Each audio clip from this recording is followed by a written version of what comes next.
Man, I am just so incredibly white-pilled. What a way to end the year, usher us into 2025. It's been a good year, folks. It's been a long year. It's been a rough year in a lot of ways. It's been a very good year. I appreciate all of you guys coming and hanging out with me most days of the week and doing the whole ASTROLABE thing. This has been a lot of fun. Can't believe it's been over 6 months now. Feels like I just started doing it, but this is a lot of fun. I really enjoy showing up here and talking to you guys about all the different things that interest me and engaging with the chat. And I'm just so very blessed that I get to do this. The astrolabia, yes. Colin Ross was just watching India, the worst country on earth. What a nightmare. Oh, I can't even. No, I can't even stomach it. I've seen some of these videos, and man. Oh, Sam Hyde. We're going to talk about the Sam Hyde thing a little bit here. Got some great thoughts from Sargon, Carl Benjamin, reacting to it, and I'm going to say right here at the top, I'm not going to play the Sam Hyde thing. I'm not going to play clips from it. You got to go listen to the whole thing. You got to just sit down and listen to the whole thing. I listened to it last night, and almost to the end of it. I was probably in the 40-minute mark or something like that, and I realized I'd been listening to the whole thing on 1X, which I never ever listen to anything on 1X. Always 2X. If it's like what do you call it? Audible, where you could go more than 2X, I'll go more than 2X. But I just sat there. I was just enraptured just listening to it. One of the single best, probably the best political monologue I've heard in my life. Just there's so many layers to it. It's just an absolutely remarkable piece of performance art. And I'm not going to spoil it. I'm not going to play parts of it or anything on here. You just go listen to it. Just go sit down and listen to it. After you finish listening to the Astrolabe, of course. I have heard a rumor, haven't gotten it confirmed yet, but I've heard a rumor that Jason Miranchuk is going to be live reacting to it tomorrow, and I will be in the chat for that. So make sure you go do that. If you're not subscribed to Miranchuk now, I don't know what you're doing. $5 super chat from Wit. He says, Happy New Year. God bless Sam Hyde. I will watch the stream tomorrow. Got to play Dad this evening. Excellent. I know I'm going late. It's New Year's Eve. You guys probably got parties, whatever.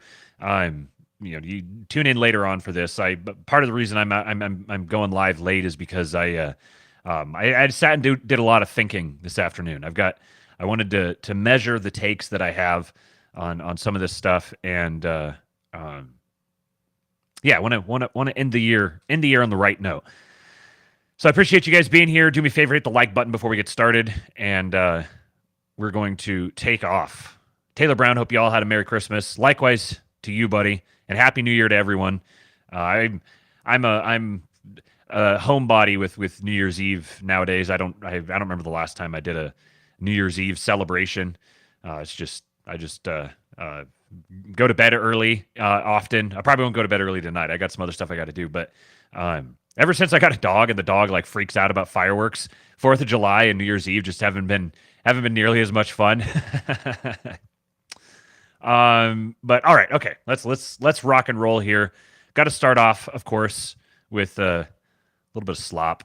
And to my Protestant brethren out there, please forgive the jab. We got to do some jabs here. Don't do this very often, but this one came across the timeline, and I thought it was funny. Orthodox music, Catholic music, and Protestant music.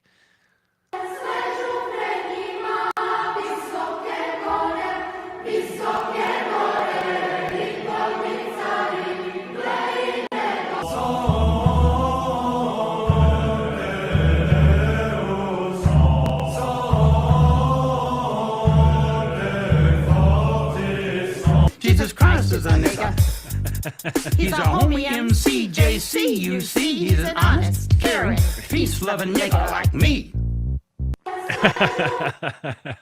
As I said, Protestant brothers, please take the joke as a good-natured joke.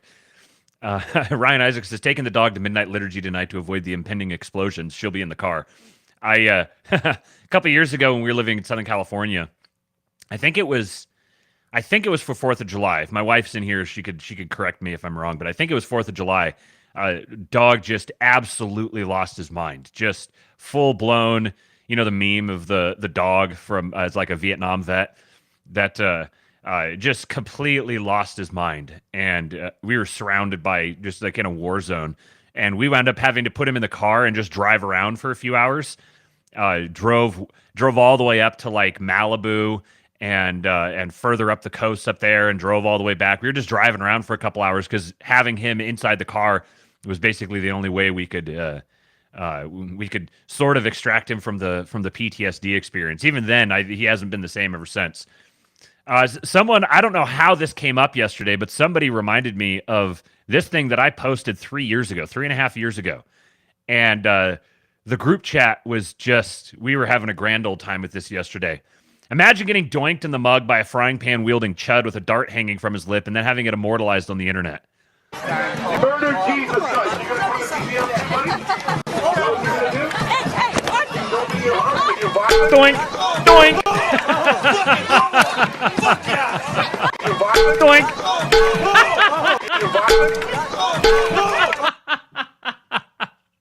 And look at this. Where's the shot here? Cigarette never leaves his mouth. There's a shot in here somewhere where he's getting tackled. There it is, right here, right. Oh, I can't get it. Where'd it go? There it is.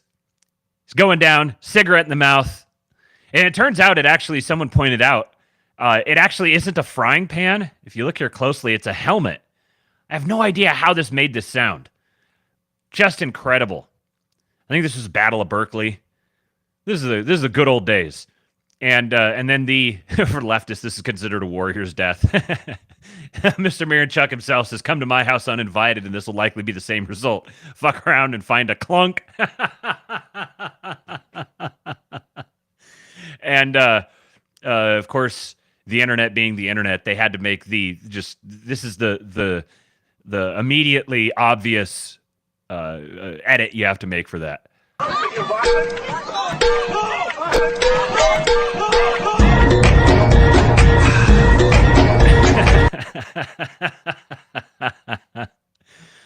Oh, we love our slop, don't we, ladies and gentlemen? This is from Leonardo Joni. She says, "White guys imitating Indians making street food." So here you go, Colin Rosh. Here you go. White guys imitating Indians making street food. Bunch of people sent me this one.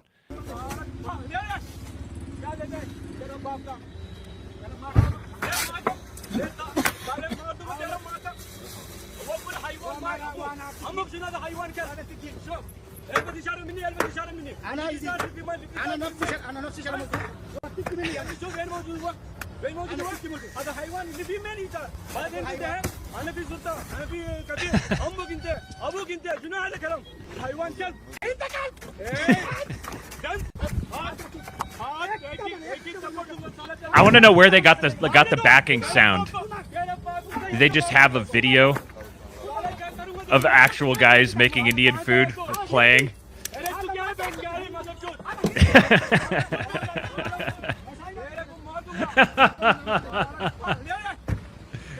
Oh God, still isn't Pajit cutting chicken with his long ass toenail.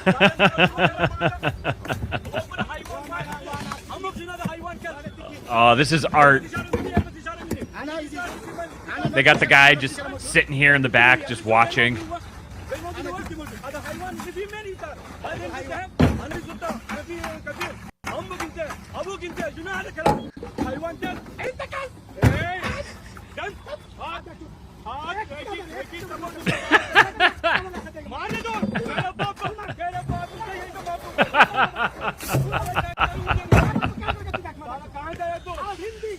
What's up, Zach? Happy New Year, man.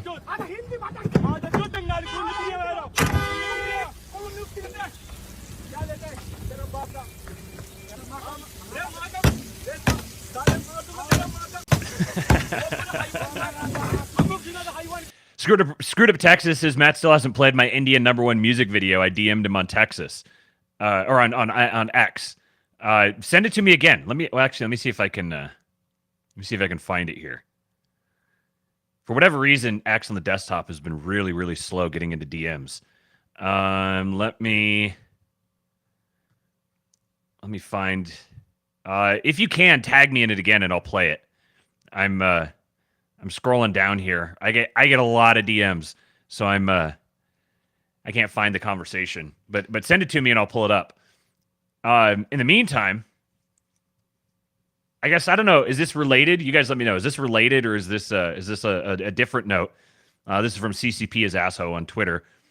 Driving to Austin immediately. I'm after watching this yesterday, I sent it to my wife and I said, we need to go to this dude's. We need to go check this place out. Look at this guy.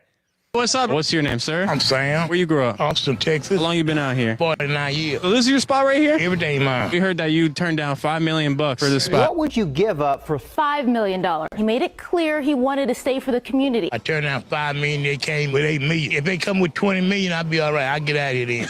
Where you going? Yeah, I got 18 kids, bro. We better do something. You got 18 kids of your own? Yeah, 40 grandkids. Holy shit. 13 great-grandkids with 6 ex-wives. I need 2 lawyers and 3 doctors. You're funny as hell. This shit for real. Hell, this ain't fun. This been going too. Oh, where to go in? What made you want to have so many kids? I thought fucking was a good thing to do. Like y'all love sex. You're a young man. I'm a young man. I love fucking. I'm sexy. I'm built. I work. I do martial arts. They give me some pussy, bro. I do What's your martial pickup line arts. to the women? Smile. With no teeth. You suck pussy when you got no teeth. That's when they love it. What year did you start in this spot right here? 1974. What were you doing before that? I was in the military. I'm a Vietnam veteran, bro. So you came straight out the war and you said, I want to make food. Money, not food, money. Did that work for you? Money. You don't know nobody been in business 49 years. You're a beast. You know I'm a beast. Now you see who I am. That's who I'm really at right here. What's your ultimate dream nowadays? I'm trying to live 115. Why 115 specifically? The longer I live, the more money I make. He's a trick to me. He sell barbecue and give me the money. I beat him out of it every day on this chessboard. Get the cookie on the table. He don't care. He's so concentrated. Man, you can't let this guy beat you. He ain't got no choice. I own him. He a trick. He finna push it over, y'all. Oh, no. What do you have to say for yourself? He gay. This game is over with. It's a 48 grandbaby right here. He's so cute. Sitting at Sam barbecue,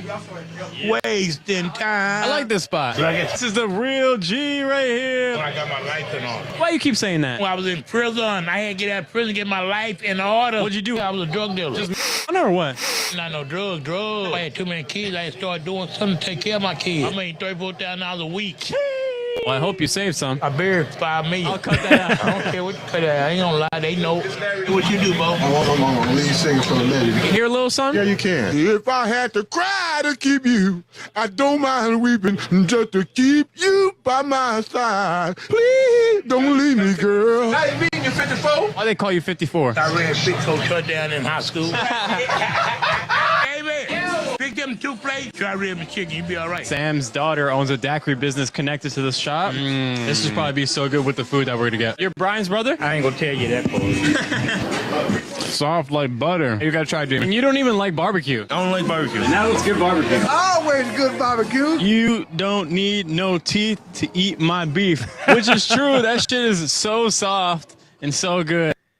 Oh, man. I've had some good Texas barbecue while I've been down here. I haven't seen this guy before, but if it's barbecue that you can eat without teeth, oh, man. Oh, man. I will be, at some point in 2025, I'll be going and checking out Sam's barbecue, and I'll report back and let you guys know how it was. All right, let me see if Screwed Up Texas has sent this over here. Let's see. Nope, nothing yet. All right, let's keep it rocking and rolling here. Shout out to the Amish, man. We're okay now that we're going to do a big cultural left turn here, or a right turn. I don't know. Boone, North Carolina have confirmed that 62 members of the Pennsylvania Amish community have completed the construction of 12 tiny homes in under 48 hours. The total cost of the project for Western North Carolina was over $300,000, all of which was donated by the Amish community. Look at these absolute heroes. This one from Appalachian Liberty says, I tell you what, every single time I hear something new about the Amish, my respect and admiration for them grows. This was taken on Route 421 leaving Boone. The Amish are cranking out tiny houses for the Hurricane Helene victims like worker bees, even though the government and FEMA told them no. This is the real spirit of America right here.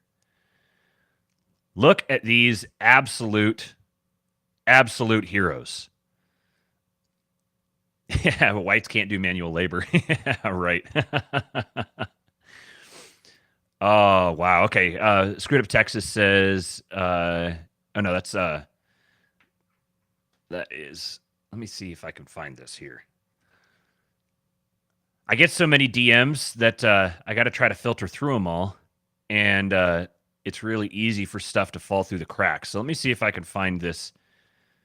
I can't remember exactly what his handle is on Twitter. I can't remember if it's the same or not. And oh, here we go. I think I found it. I don't want to dox the man. Okay, warning. There's images of Jeets eating cow poop, but the song is such a banger. All right, so hold on. Just freaked my browser out. Let's see. I don't know if this is gonna... I'm gonna have to save this one for later because it's got... I'm not going to be able to do it without doxing him. I don't necessarily know if I want to do that, but he embedded the video in here, so I'll download it and share it on another one, unless he comments. Screwed Up Texas, if you're here and you comment, and you don't care if I air out the DMs here, then I'll do it. Otherwise I'll wait. Okay, let's keep it going. Got a thread here from Labrador Skeptic. And reacting to a video, a couple threads actually. Labrador Skeptic, one of our best posters, shared this video. This is why we won't have a reliable transportation in 15 to 20 years. It's a newer GMC.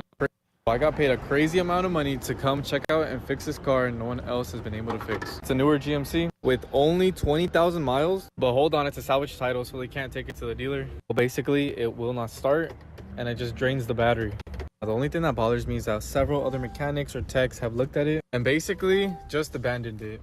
So the biggest issue we have going on here, absolutely zero communication with any module except for this green one right here. I've checked every single little fuse. These as well, and you can definitely tell someone has been here or several people because all this stuff is just loose and a new battery is even inside. This car has been in an accident, so I'm definitely checking wiring, but wiring seems good to me. But luckily, then I noticed this right here. And what this means is that the windshield has been replaced, which means they possibly could have cut or damaged some wires that run along here. This is going to be absolutely crazy. I was inspecting the wiring that goes along here, and this is the radar camera. This thing always gets swapped out when you replace the windshield, but look at this. This is absolutely crazy. Look. Did y'all see that? Did y'all see that? There is no way it was something as simple as that. That's crazy. Scanned again for codes, and sure enough, now we have communication with everything. We just have to clear the codes, clear them all, and sure enough, everything is green. Time to go collect some money. So first of all, shout out to this dude for figuring this out. Good on my man. So here's what Labrador Skeptic says. Said, sadly, this is part of the everything scam that's being done on all of us by predatory oligopolistic corporations, the same places hiring all the H-1Bs. This is cars as a service, like dishwashers as a service, SaaS, etc. High tech on the surface, but difficult/impossible to repair over time. Everything now has the numerous sensors with the screens where if something breaks, it's cheaper to simply replace the unit than to attempt to repair. There are several levels to this, and they're all bad. It takes an enormous amount of energy and resources to make a new truck or a new washing machine or range. Planned obsolescence, and this is what this is, makes a mockery of green energy and all that crap. Profit line goes up if item needs to be replaced more often, and the amount of energy or resources that are used to make that happen are simply irrelevant. This also ties closely together with the reserve status of the dollar. We import all this stuff that has to be replaced because it can't be repaired. What happens when other nations stop paying for this via trade deficits and we have a nation full of elaborate electronic refrigerators, dishwashers, ranges, washing machines, elevators that slowly stop working every year, even as they can't be repaired and can only be replaced at price levels the average American will not be able to pay? There's a simple way to avoid this. Have American labor build American technology that is easily repairable. That's the core design principle and can be maintained for many decades. The well-being and standard of living for average Americans goes way up. Corporate profit line goes down, as does number of billionaires. This is all part of the same overarching scam on us all, the same as the H-1B visas. It's greedy bastards and exploitation all the way down. You might even say a greedy, bloody bastards. And so then he went on to say this. I recently had a repairman over to look at our washing machine. He said the replacement parts would be $650, and if we watched the sales, we could get the same machine new at Best Buy for less. He loved our dryer, though, electromechanical controls, no digital. He said to keep it as long as we could since you can no longer buy dryers that are as repairable as it. I want the option of buying cars and appliances that are simple, repairable, and everything is electromechanical controls. No microcontrollers linked in networks of sensors.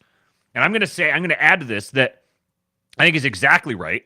A lot of this is downstream from the broader regulatory state. Like this is the planned obsolescence, the whole Green New Deal. That entire milieu has established all of the incentive structures built into the system that motivate people toward creating things like this. And this is one of the reasons why I'm so optimistic about so much of the signaling around the Trump administration coming in and slashing government spending, slashing all these different regulations and all of this, because there is such massive demand for exactly what he's talking about. Stuff that just works. American-made stuff that is easy to repair, that's high quality, high value. And America is uniquely positioned both temperamentally and geographically and economically to be able to do this. Right now, all of our guys out there, I'm telling you, you got to skate to where the puck is going, which means you have to have faith. The cynicism will undermine your ability to take advantage of these potential opportunities. But over the next couple of years, there is going to be an explosion of both demand for American-made products, high-quality American-made products that are conceived and manufactured and distributed and maintained in America. And there's going to be an absolute truckload of economic incentives applied toward incentivizing this. They're not going to do it for you.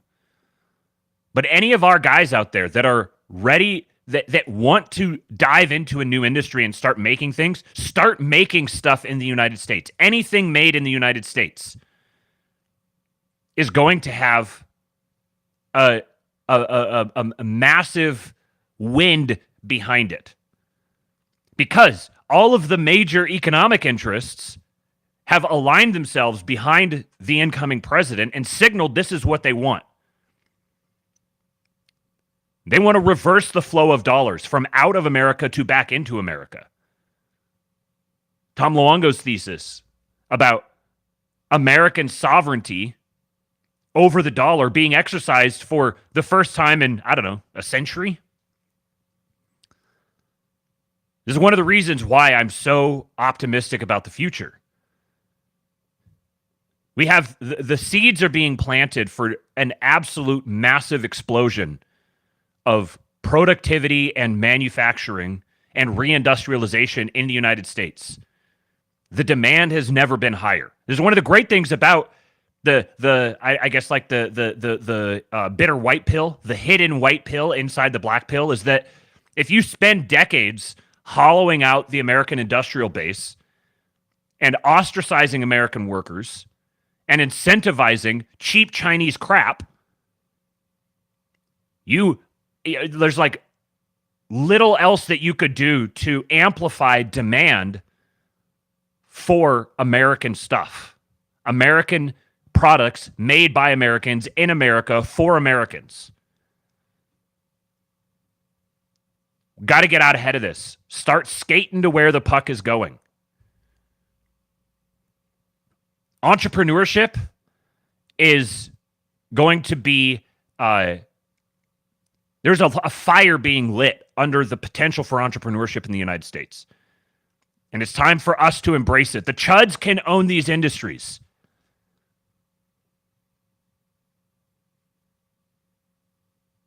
All right. Screwed Up Texas says air it out, so I'm going to air it out. Let's go. Actually, now that I see it, I think on the screen it's going to be, all you're going to see is Screwed Up Rebellion. All right, you guys ready? Incredible India. Incredible India. Salt, kapu, so delicious. You're number one. Kapu, never tasted anything like it. brown, squishy, but full of vitamins. Listen to me, I am man too. Listen to me, up that cow poop one me. I eat cow dung my plate. I see it slide from the cow's bum. I spread it all over my iron body. So holly, so brown, make burgers when it eat it with rice. Whole milk and pee-pee from cow, mixed into a holly. Drink whole, incredible India. So I smell like curry, my power comes from my intense strong hormone smell. Oh, sir, bring no toilet here. We poop where we want, 'cause India is free. Oh, India number one. Oh, India free. Oh, man. Oh. This isn't powerful propaganda. These people are not welcome in the United States. There's no reason whatsoever for a single one of them to come to the United States. There are Indians who I think can be welcome in the United States. It's notoriously an extremely stratified society. There is no reason whatsoever, for any purpose whatsoever, that any one of these people need to be brought into the United States. I don't care what the justification is. We don't want any of them.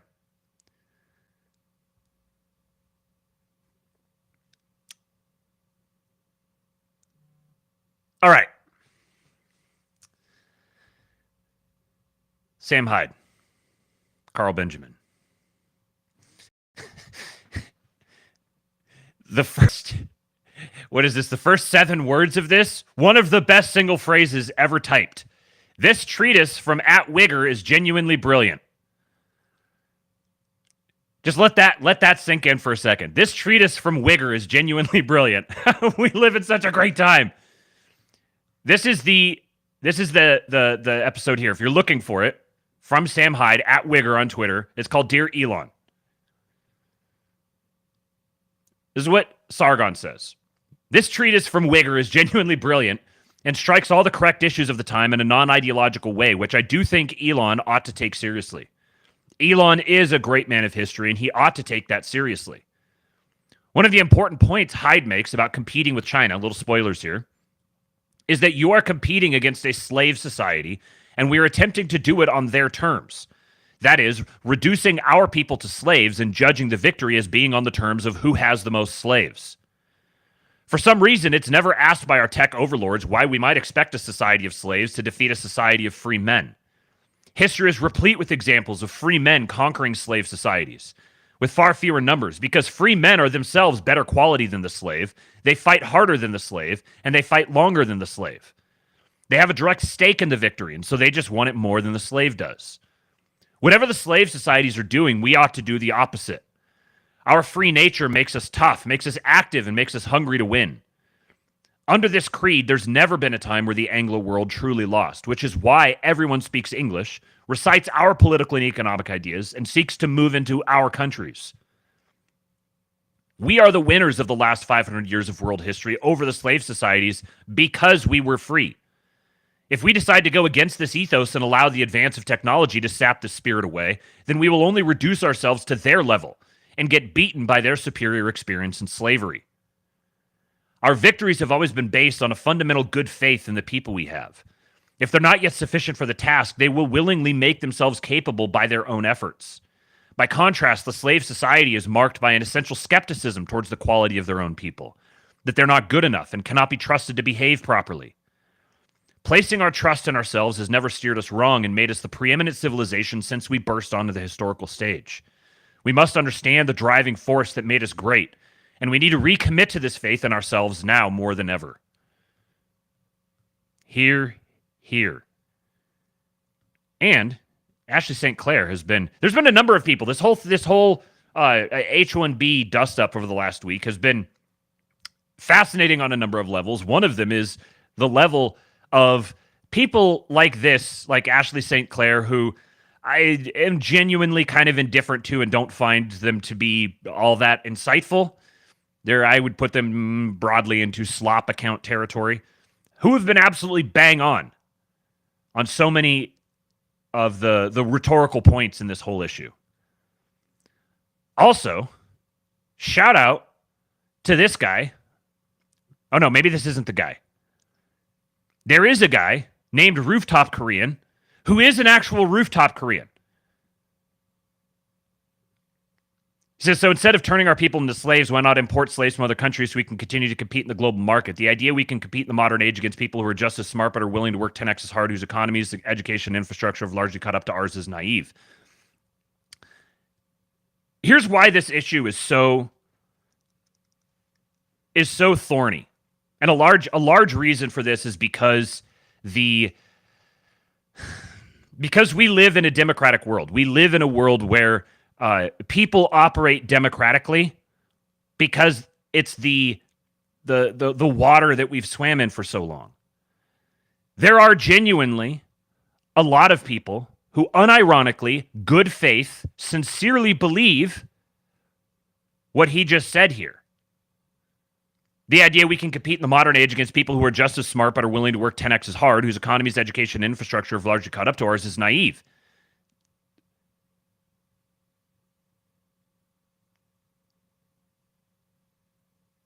This isn't a navigating through this issue is not going to be as directly straightforward, I think, as a lot of people want it to be. Because of the precise issue that, how do you say this? The fact that this guy is saying this and honestly, sincerely believes this, because I'm going to take him at his word that he genuinely believes this. The fact that he's saying this indicates, and the number of people who have said this indicates that there is a substantial portion of the population who genuinely believe this, and they believe it in good faith for whatever reason. And this itself is downstream of all these different memes like the boomer meme and the NPC meme and the millennials and wokeness and the degeneration of academia and the veneration of Hollywood.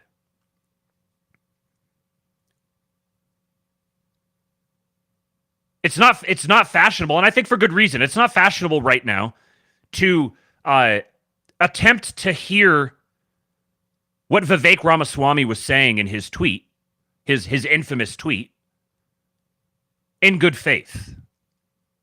Because it was so poorly timed, and coming from him was just never going to be received well.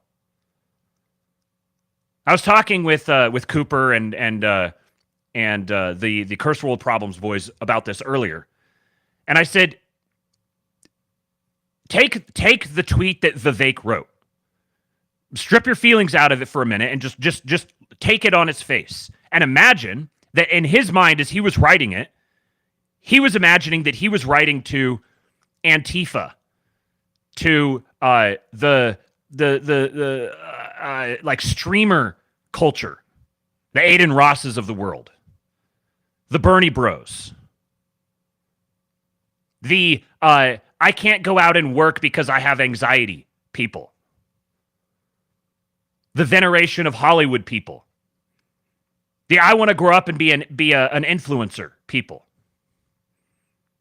That dynamic that he's pointing at is present. The complete degeneration of the public school system. This is a real thing. America's culture is being rotted out from the inside. And it's not bad to observe that, to recognize that. Stripping this out of the immediate context of the tweet that he posted, this has actually been a consistent theme for the right-wing commentariat for a really long time. The problem is, it's not proper to say this is the fault of ordinary heritage Americans.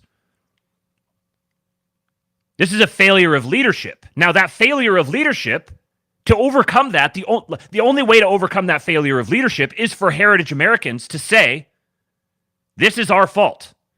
It's our fault that we allowed bad leaders to take us over. We voted for bad people. We were passive. We were acquiescent. We were too committed to 90s liberal, race-blind, nation of immigrants talk. I think in our little corners of the internet, we spend a lot of time talking to each other. We have a little echo chamber where we bounce all these things, and a lot of this stuff is incredibly old hat to us. But if you step outside that and you go talk to someone on the street, the overwhelming majority of people are still very sympathetic to that mindset. This leads to the destruction of the public school system. Both things can be true at once. America has incredible talent that it's cranking out at a high level. There are incredibly gifted, intelligent, high-class, civilization-building quality people graduating all the time, in spite of the fact that all of our different institutions have been subverted and hollowed out, which is itself a credit to the American spirit, the spirit of Americans. That's true. It's also true that there are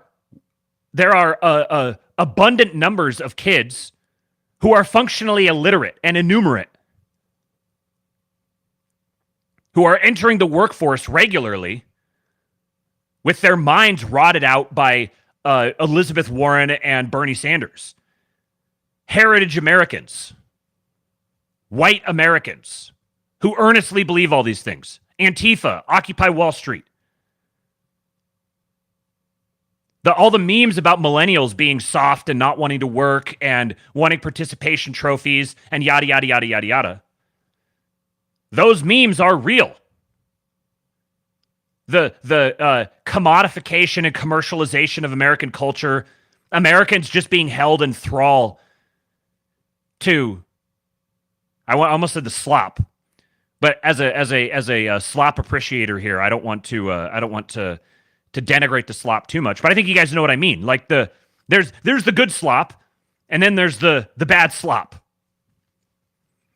the cow patty slop. Way too many Americans have their own investment and an appreciation of the cultural equivalent of eating cow shit off the ground. Now, the answer is not to bludgeon them. It's not to be condescending to them. It's to recognize they've been victimized by that. And yet, despite them being victimized by that, it's still incumbent upon them to extract themselves from that world, from that mindset. Both of these things are true at the same time. And talking about one does not necessarily eliminate the other, or say that the other doesn't matter or is irrelevant. What it ultimately is, and this is where Sam Hyde absolutely shone. This is a failure of leadership. Americans don't need to be castigated into pull yourself up by your bootstraps, boomer horseshit, at the expense of the recognition that this is not something manufactured by Americans.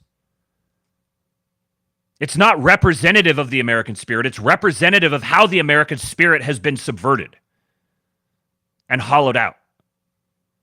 And yet the only answer is for the American spirit to overcome that. And the way they overcome that is by returning to the Father, repenting, and redeeming their own fathers. And they're going to start doing that when their leaders start doing that. Because people model their own leaders. And so we need a higher quality of leader.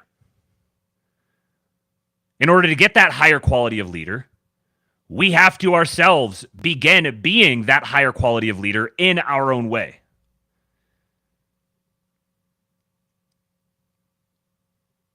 For more thoughts on this, we'll be going to a monologue here from Sargon. Before I do that, though, I just have to point this out. Sam Hyde dropping this a couple hours before releasing the single best political monologue in years is the stuff of legends. Children will marvel that such a character ever existed. Hey, I heard about that talk to a podcast. I ain't finna talk to a nigga. You got to come talk to a nigga on this podcast. Hey, blood, what you know about eating food with sticks? Got to walk a mile in my shoe before you can talk to a nigga on my podcast. Y'all really don't know about eating spiders and worms with sticks, y'all.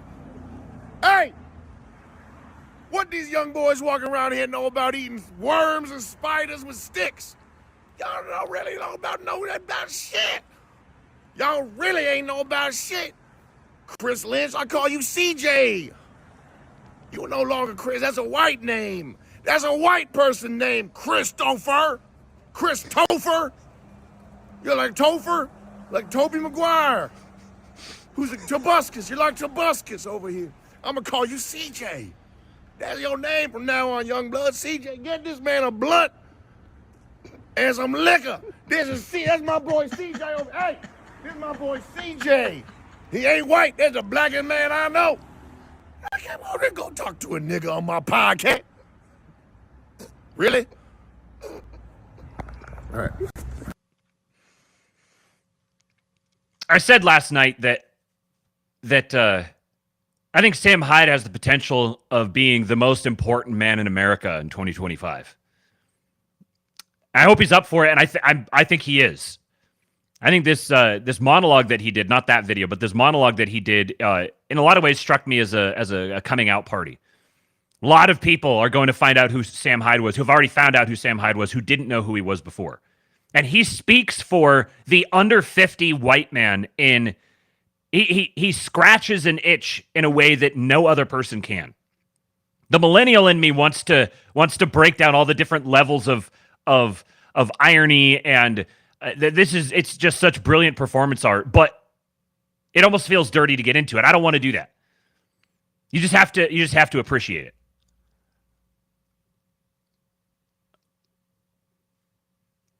And you either get it or you don't. There's a lot of people who don't get it. If I sent that to my parents, they wouldn't get it. My parents are Gen X. They wouldn't get it. Not at all. But if I like my entire network of friends and associates and fellow shit posters and whatever, like we just get it. There's something to it that just scratches that itch perfectly. So this is I'm going to play this whole thing from Sargon here and react to it. And he posted this on YouTube as well, so I'm really hoping this doesn't get taken down. The stream doesn't go down. I'm going to pause it and comment on some aspects of it as we go. I want to say at the outset here that I full-throatedly, giggity, wholeheartedly agree with every single thing that Sargon says here. I completely agree. I'm very glad that he's saying this. I also want to use his comments, which are perfectly timed, very insightful, and bang on, to kind of explore some of the territory around them as well. This is one of the things I was thinking a lot about how to say this, how to communicate the intuitions that I'm having. And I know that there's going to be the people out there who think that I'm like counter signaling him or critiquing him or saying he's wrong or whatever. If you start going at it in the chat on this sort of thing, oh, you're just carrying water for Elon, I'm just going to ban you from the chat. I don't care. I'm tired of this low IQ stuff. I think he's bang on, and I think that this whole event that has happened over the last week is akin to the Trump assassination attempt and everything that happens from that happened immediately after that. The immediate vibe shift. The ending a chapter in the narrative and starting a new one, completely realigning people's brains, whether they realize it or not. That's what's happened over the last week. We're also going to have it's also true that for the majority of the world's population, they're just going to kind of go along as normal and they don't notice that anything changed. But I think this is a reality of the world that we're living in now, that we're exploring as we begin like schizo branching off into these new worlds of social media and the internet and X in particular as a platform. And the way that the narrative, the way that the conversation, the public square, however you want to refer to it, people have lots of different mental models for it, but we're leveling up big time in real time right now.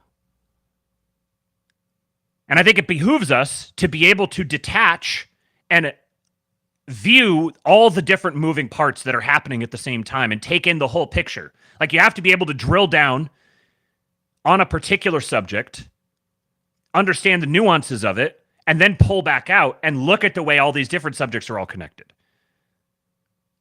And so within the domain that Carl is commenting on this, I think is exactly correct. And then there's a broader picture that I think is only possible to talk about because he's talking about this in this way. And so that's what I'm going to try to add here. So let's kick this off. He just titled this Kecius Maximus. For those who are listening to the audio version, I do upload this to the podcatchers. If you go to kingpill.substack.com, you can see all the links that I go through in the show today. I'll post them all there. And you can listen to on any of your podcatchers. Also, leave me a 5-star rating and review if you would, if you appreciate it, if you think it's worth it. And hit the like button. And follow me on Twitter at RealKingPilled. And join the Kingpill Discord, kingpill.com. All right, so for the audio people, what he's showing here is Elon has changed his name to Kecius Maximus on Twitter and has a Grok-generated AI image of Pepe in, I can't really completely tell. I don't know if it's like Roman legionary armor or like 40K or something along those lines, but this is what he's changed his name on Twitter to and his profile picture. And so this is what Carl Benjamin is reacting to. So there is a thing that Gen Xers do in order to try and diffuse the tension of having made a mistake, and that is parody themselves. Take their own position and kind of debase it in order to get ahead of the other people who are trying to do it for them, and show them that that's actually not something that bothers them. But that's obviously not true. This is something of a coping mechanism. And I think this is why Elon Musk has changed his Twitter profile to Kecius Maximus. Because, of course, recently he had a lot of blowback from his own base over his stance on the H-1B visas. Now, I think, actually, if he had communicated himself more clearly, then he wouldn't have inflamed these tensions. And maybe it's not a bad thing that tensions were inflamed. Whenever a great victory is won by a coalition, well, the coalition then looks inward and decides what is the predominant principle that organized it in the first place. And any people who had glommed onto it with secondary and tertiary principles essentially have to learn what their place in this hierarchy is. Exactly correct. Exactly correct. When a great victory is won with a coalition, which again, you can only view this through the lens of political coalitioning. Like, that's the best lens to view all of this. When that happens, there's going to be a sorting out, figuring out how this new coalition is now going to govern. This is something that I think Americans aren't as familiar with because we haven't had the same sort of parliamentary kind of coalition style government formally for basically a very long time at a very minimum. And what we're seeing here is our systems of government being forcibly updated, like brute force updated, by the emergence of the internet and social media specifically. I've been on the record for a long time saying that it's very clear to me that social media is something that's entirely in its infancy still. We barely know what we're doing with social media. We barely know where it's going, but it's not going away. It's never going away. If you think that like social media is going to go away, like, okay, yeah, I guess if there was a global EMP and we're returned to the Stone Age, sure. But I'm not going to bet on that. I'm not going to bet on, the EMP is coming and we're going to go back to the Stone Age. If it happens, whoop-de-doo. There's not going to be any benefit to you in knowing that it was going to happen in the first place. So, let me recover my train of thought here. So, so my mind is currently not entirely made up on Elon's motivations on this. I've been on the record saying I think he's a lolbert. I think that I think that this whole narrative exploding on Twitter the way it did was, if I was forced to nail down a position right now, I would say that he was reacting to it far more than he was cultivating it.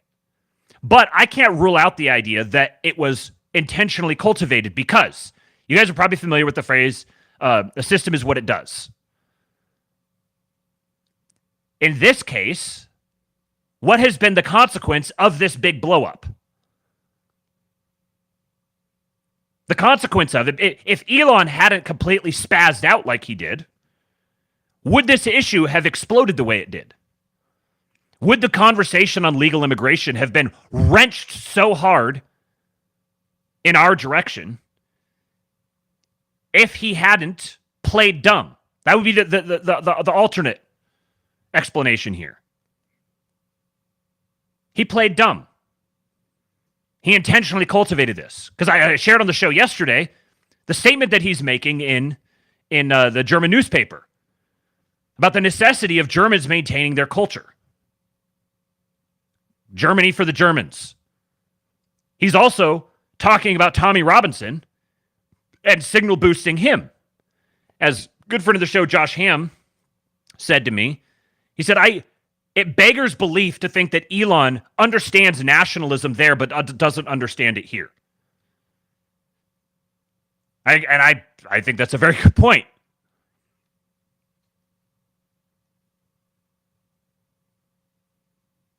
Every single thing that Elon has done, the consequence of it has been that the Overton window has drastically shifted in our direction. Consistently, over and over again. Now, maybe he's just kind of a bumbling lolbert who's pulled this off. Maybe he's some super scheming, conniving antichrist figure who's baiting the trap and luring us in. But the fact of the matter is, the net effect of every single thing he's done, regardless of what his actual intentions are, if you were looking back at this as like a historian, where you're not like pot committed to one side or the other, you're just kind of trying to figure out the pieces on the chessboard, how they're moving around, and this guy did this and that guy did that or whatever. The only thing you could conclude is that everything that Elon touched blew open the Overton window and obliterated the regime stranglehold on virtually everything. So again, if a system is what it does, then I don't know, a shit poster is the result that he creates. Colin Ross says it put immigration moratorium into the normie convo. Yeah. Can you imagine? Think about 6 months ago where the immigration conversation was in the country. And imagine suggesting an immigration moratorium. Not a single person would have taken you seriously. But the consequence of this entire thing has been that the country is almost universally against the existing H-1B program. Once it massively reformed or abolished altogether, and we've gone from like mass deportations of illegals to we need to restrict the legal immigration as well, which has been a MAGA plank for a long time, but it's not something that's been shared by the broader culture. But we're moving headlong in that direction.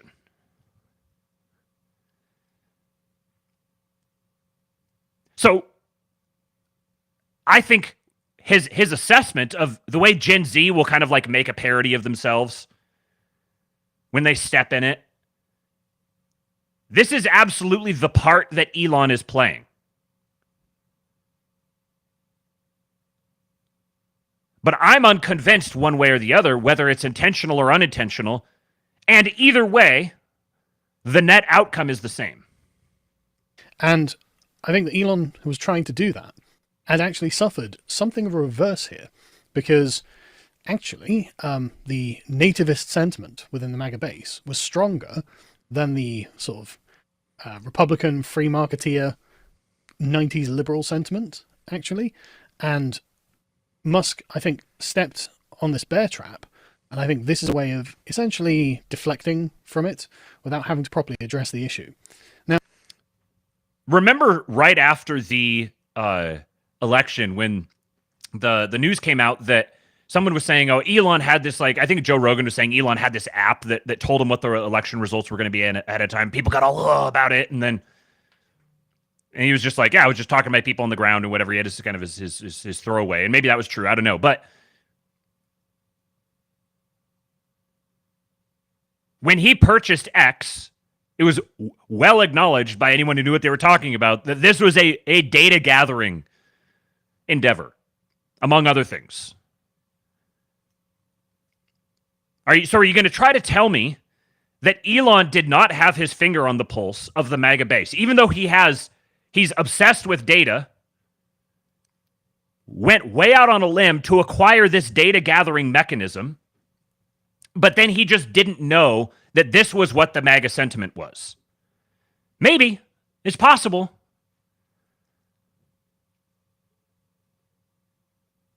It's also possible that he knew exactly how this was going to go. And as Ryan Isaac says here, I'm open to the idea that Elon can have contradictory opinions at the outset, but is reevaluating. Either way, outcome is positive. Now, there are a couple of issues with this that I have. And the first is, of course, Musk is going to be a leading figure in the MAGA coalition that's going to take power in 2025. What actually would be useful at this point is a show of dignity, of gravitas, and of seriousness. Say, look, no, the American people chose Trump and the people Trump associated with. One of those people was Elon Musk. And actually acting like this reflects on Donald Trump. And that's, I suppose you could say, inconsiderate, but also unwise, I think. I'm a big supporter of Elon Musk, as I'm sure many people are aware. I like Elon Musk on a personal level. And honestly, I feel that we're not cut from a terribly different kind of cloth, despite our relative positions in the world. And this would have been funny in 2017. This isn't funny now. Things have changed, and not for the better. In fact, things have changed for the worse. And so now this is looking less cute and more unserious. So when I saw this yesterday, I DM'd it to a couple of people. We were talking about this, and I said that he's like, this is very obvious, blatant pandering. There was a number of other things that he tweeted and said that were very obviously intentionally directed at, I don't know, extending an olive branch to the MAGA base. One thing that I think that Carl is not exactly correct about here is that this is seen as cute to a lot of people. Sam mentioned this. I don't want to speak of it too much. I don't want to spoiler too much here, and if you haven't watched it. But for those who have, he talked about how, like, everyone loves Elon. Everyone loves the base person. They're going to glom onto it immediately. And there are a tremendous number of people who do see this with affection, the more normie types. Which, again, MAGA being a coalition, it's also a coalition of coalitions. And there are a tremendous number of people who do look at this with affection. You could just go look at his replies, people talking about it. There's a lot of people out there who see this and they're like, all right, thank you, Elon. We were worried about you, but now we recognize you still see us. You haven't turned on us. You still see us. You still have affection for us. That phenomenon is real. Those people are real. I know many of those people myself who do look at this. I think it's easy for us in our little commentariat space. Again, two thoughts you have to hold at the same time. We are the vanguard. We are the ones pushing the narrative. We are the ones expanding the Overton window. We're driving the bus. And at the same time, we are a small minority. And there is a broader majority of the MAGA base who aren't nearly as far along as we are. I would say the tech bros, broadly speaking, fall into that category.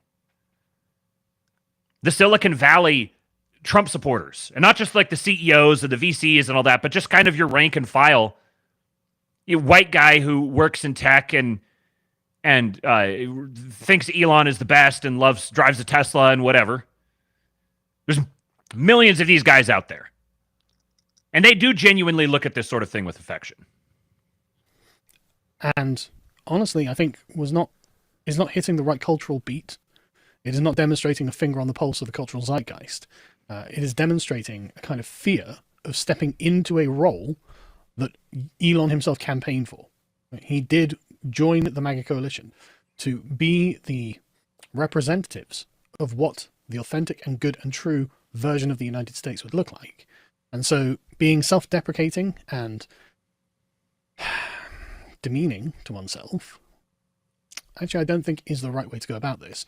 Elon is a king-like figure in his own kingdom, and he pledged his loyalty to the emperor in Donald Trump, the king of kings.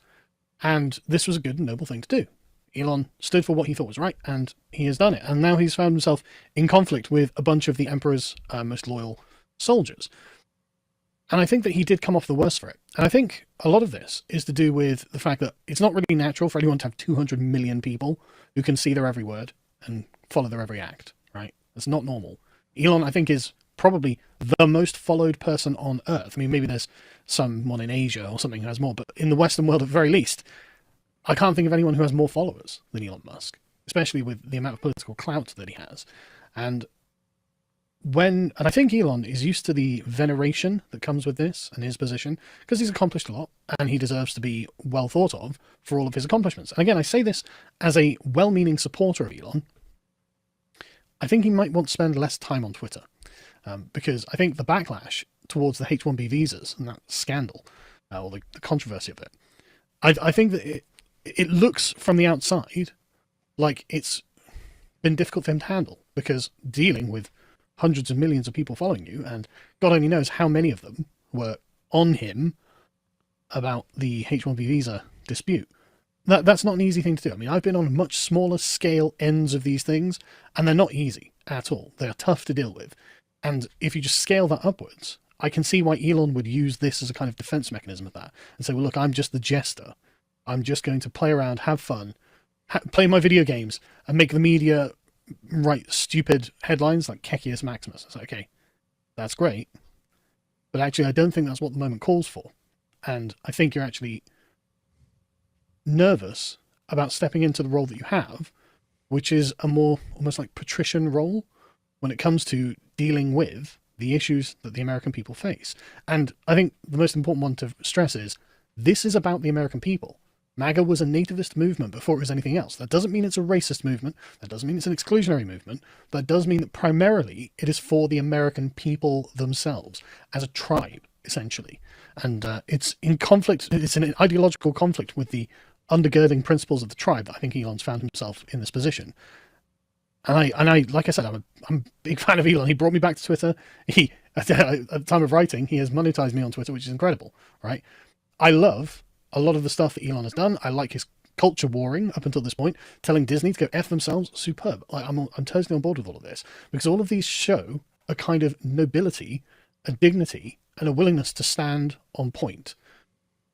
But this isn't that. And actually, I mean, like I said, it would have been fine in 2017, 2018, but things have changed too much. The world's gotten too much worse in only those 6 years for things to be this frivolous. And at this point, Trump and his close associates have got to show leadership and dignity and gravitas, and why they deserve to have the great victory that they've won, why they deserve to have the respect of the American people and to be looked up to as examples of how things should be done.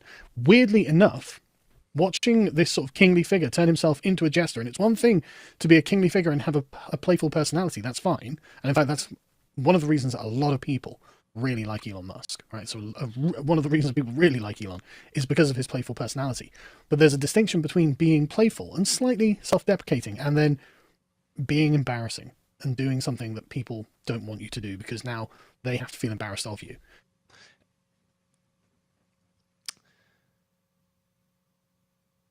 So this perspective that he's bringing here, like, my sincere reaction to this is it's compelling. I think he's representing the perspective that a lot of people I know, a lot of my close friends, a lot of people that I follow, that I listen to, that this resonates. This is how they feel about him. But again, I want to draw everyone's attention to this reality that the segment of people, the segment of the population, the Twitter commentariat that Sargon is talking to here is a small vanguard.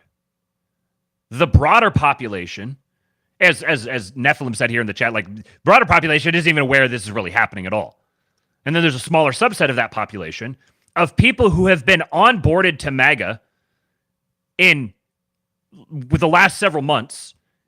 They're taking the red pill or whatever, waking up, whatever. The people have all their different ways of talking about this, but there's a bunch of people who are speed running the 2014 to 2024 track that a bunch of us have already taken.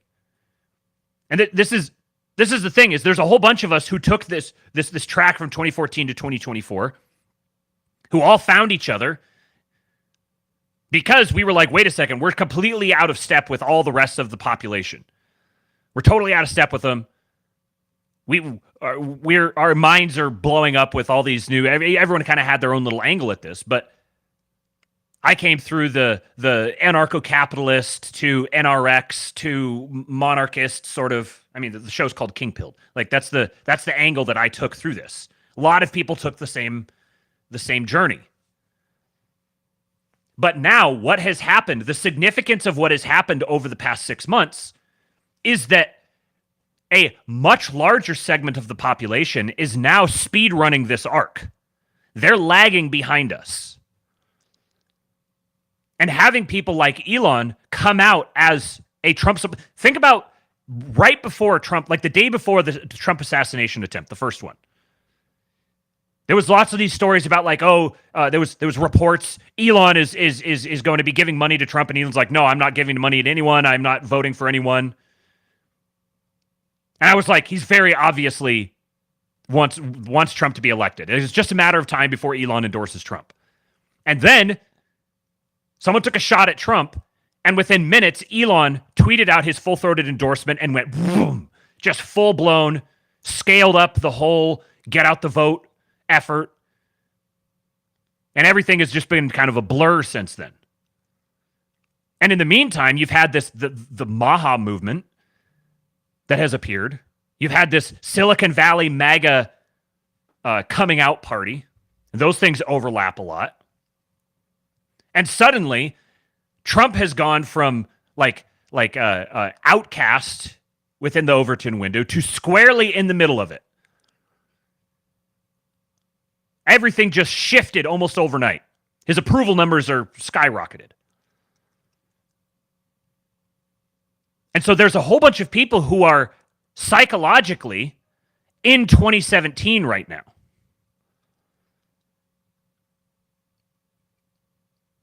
And I think it behooves us to remember those people. Because now the onus is on us. We've gone through this arc. And these other people, they don't have the luxury of sort of wandering their way through it over a matter of years. They're drinking out of a fire hose. They're getting onboarded to the Make America Great Again worldview incredibly quickly. And so I think that it's a boon to have Elon play the sort of chaos jester guy in public, because this is what has made him who he is. Because it's what allows Trump to actually recede into the background and govern. This sort of critique that Sargon is making here is actually eerily similar to the critiques that were being made of Trump in around 2017 by a lot of well-meaning people. And so now Elon is able to be 2017 Trump to an extent, just kind of the bull in the china shop. Because there is now a real administration behind him. And so I think there's a danger to messing up a good thing while it's going. And I think, again, it's undeniable that overwhelmingly everything that's happening, regardless of how you want to analyze each individual step along the way, the overwhelming arc is positive. And weirdly, it was Sam Hyde who put out just the single best response summarizing all of this 46-minute long video. And I have to say, I don't know how he's done it. Like the cinematic widescreen and the quality of the cameras and whatnot, man, it looked really good. Like, it's a really good looking video. And that immediately gave it a sense of importance and gravitas. And he just called it Dear Elon. So, okay. And so he goes through, and of course with Sam Hyde, you get, is fairly typical Sam Hyde, but it's completely on point. It is fair to both sides of this argument. And then there's a little bit of sort of off-topic schizoid posting, which is what gives Sam his charm. But in this, Sam has a dignity and gravitas that brings all of the points down to earth and really nails them down in a really fair and really solid way that, frankly, is what Elon possibly should have been doing himself rather than fighting with the MAGA base. Like, Sam isn't being ideological here, right? He's not being racist here. He's not laying out exclusion zones. What he's laying out is the core inclusive nature of what it is to be MAGA and what is included and why it's about the American people. It's so good. It's such a good video. And like I said, honestly, he begins it by saying, look, I'm a comedian. Don't take me seriously. But then he builds this, dare I say, almost statesmanly presence throughout it. And this is what people, I think, really wanted from Elon, not Sam Hyde. Again, he's exactly correct. And the Carl Benjamin haters in the chat here, you can get bent. We are big Carl Benjamin appreciators here. Here's what I can't get away from. If it wasn't for Elon doing what Elon did, we would have never gotten Sam doing what Sam did.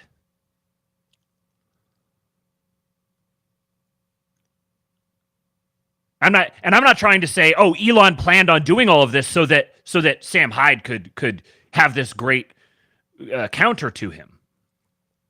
What I'm saying is, the system is what it does. And we are continually moving in a positive direction because of all of this. Again, from the broad view, from the global view. There's a profound cosmic narrative wonder in this sort of inversion that he's describing, because he is exactly identifying this. This is part of what's so profound to me about what Sam Hyde did with this. Being the jester who actually is statesmanlike in his jestership. Being able to be both deeply ironic and schizo posting while also being poignant and profound and directly speaking, I don't want to say speaking truth to power because it's been such a co-opted gay phrase, but that's what it is. It's like a dance. We're watching this dance working out in real time. Different characters are popping up. Whoever's scripting this film that we get to witness in real time is a genius. Jason says, build a Caesar will require many models. Indeed. Elon, the good-natured and good-humored king, has turned himself into the jester, and so in turn, the jester is turning himself into the good-natured king, which is an inversion of how things ought to actually be. It actually ought to be that Elon should have done something like this, rather than this. So Sam Hyde can continue being the jester in the court, and Elon can continue with the moral legitimacy that he had built up throughout the campaign of Donald Trump and throughout his previous career.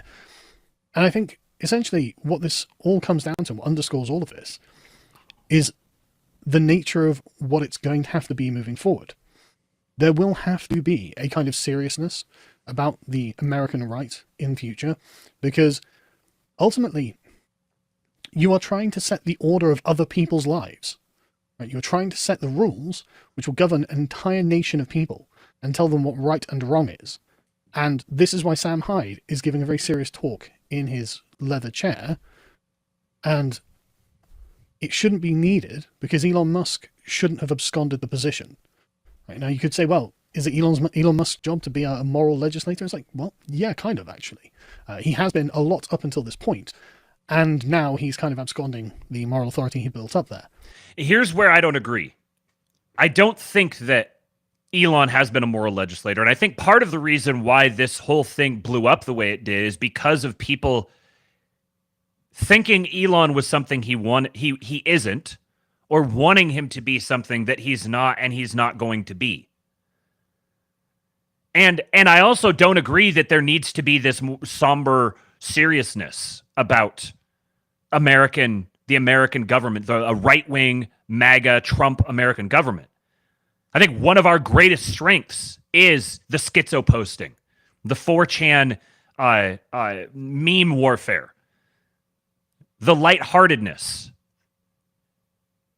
I think that's one of the greatest boons. And I think it would be a mistake, and this may be the Brit in Sargon talking here, but I think it would be a mistake to like try to rise above that and become more serious. If anything, the world needs more optimism. It needs more lightheartedness. We've been weighed down by this oppressive longhouse spirit for so long, this malaise. Everything is bogged down. There's so much inefficiency, the corruption, the cynicism is at an all-time high, which is part of what makes the irony posting so compelling and so powerful. We need more relentless optimism. We need more lighthearted joking and goofing. We don't need to get more serious and dark. The darker and more serious things get, the more powerful it is to be lighthearted and poke fun and joke.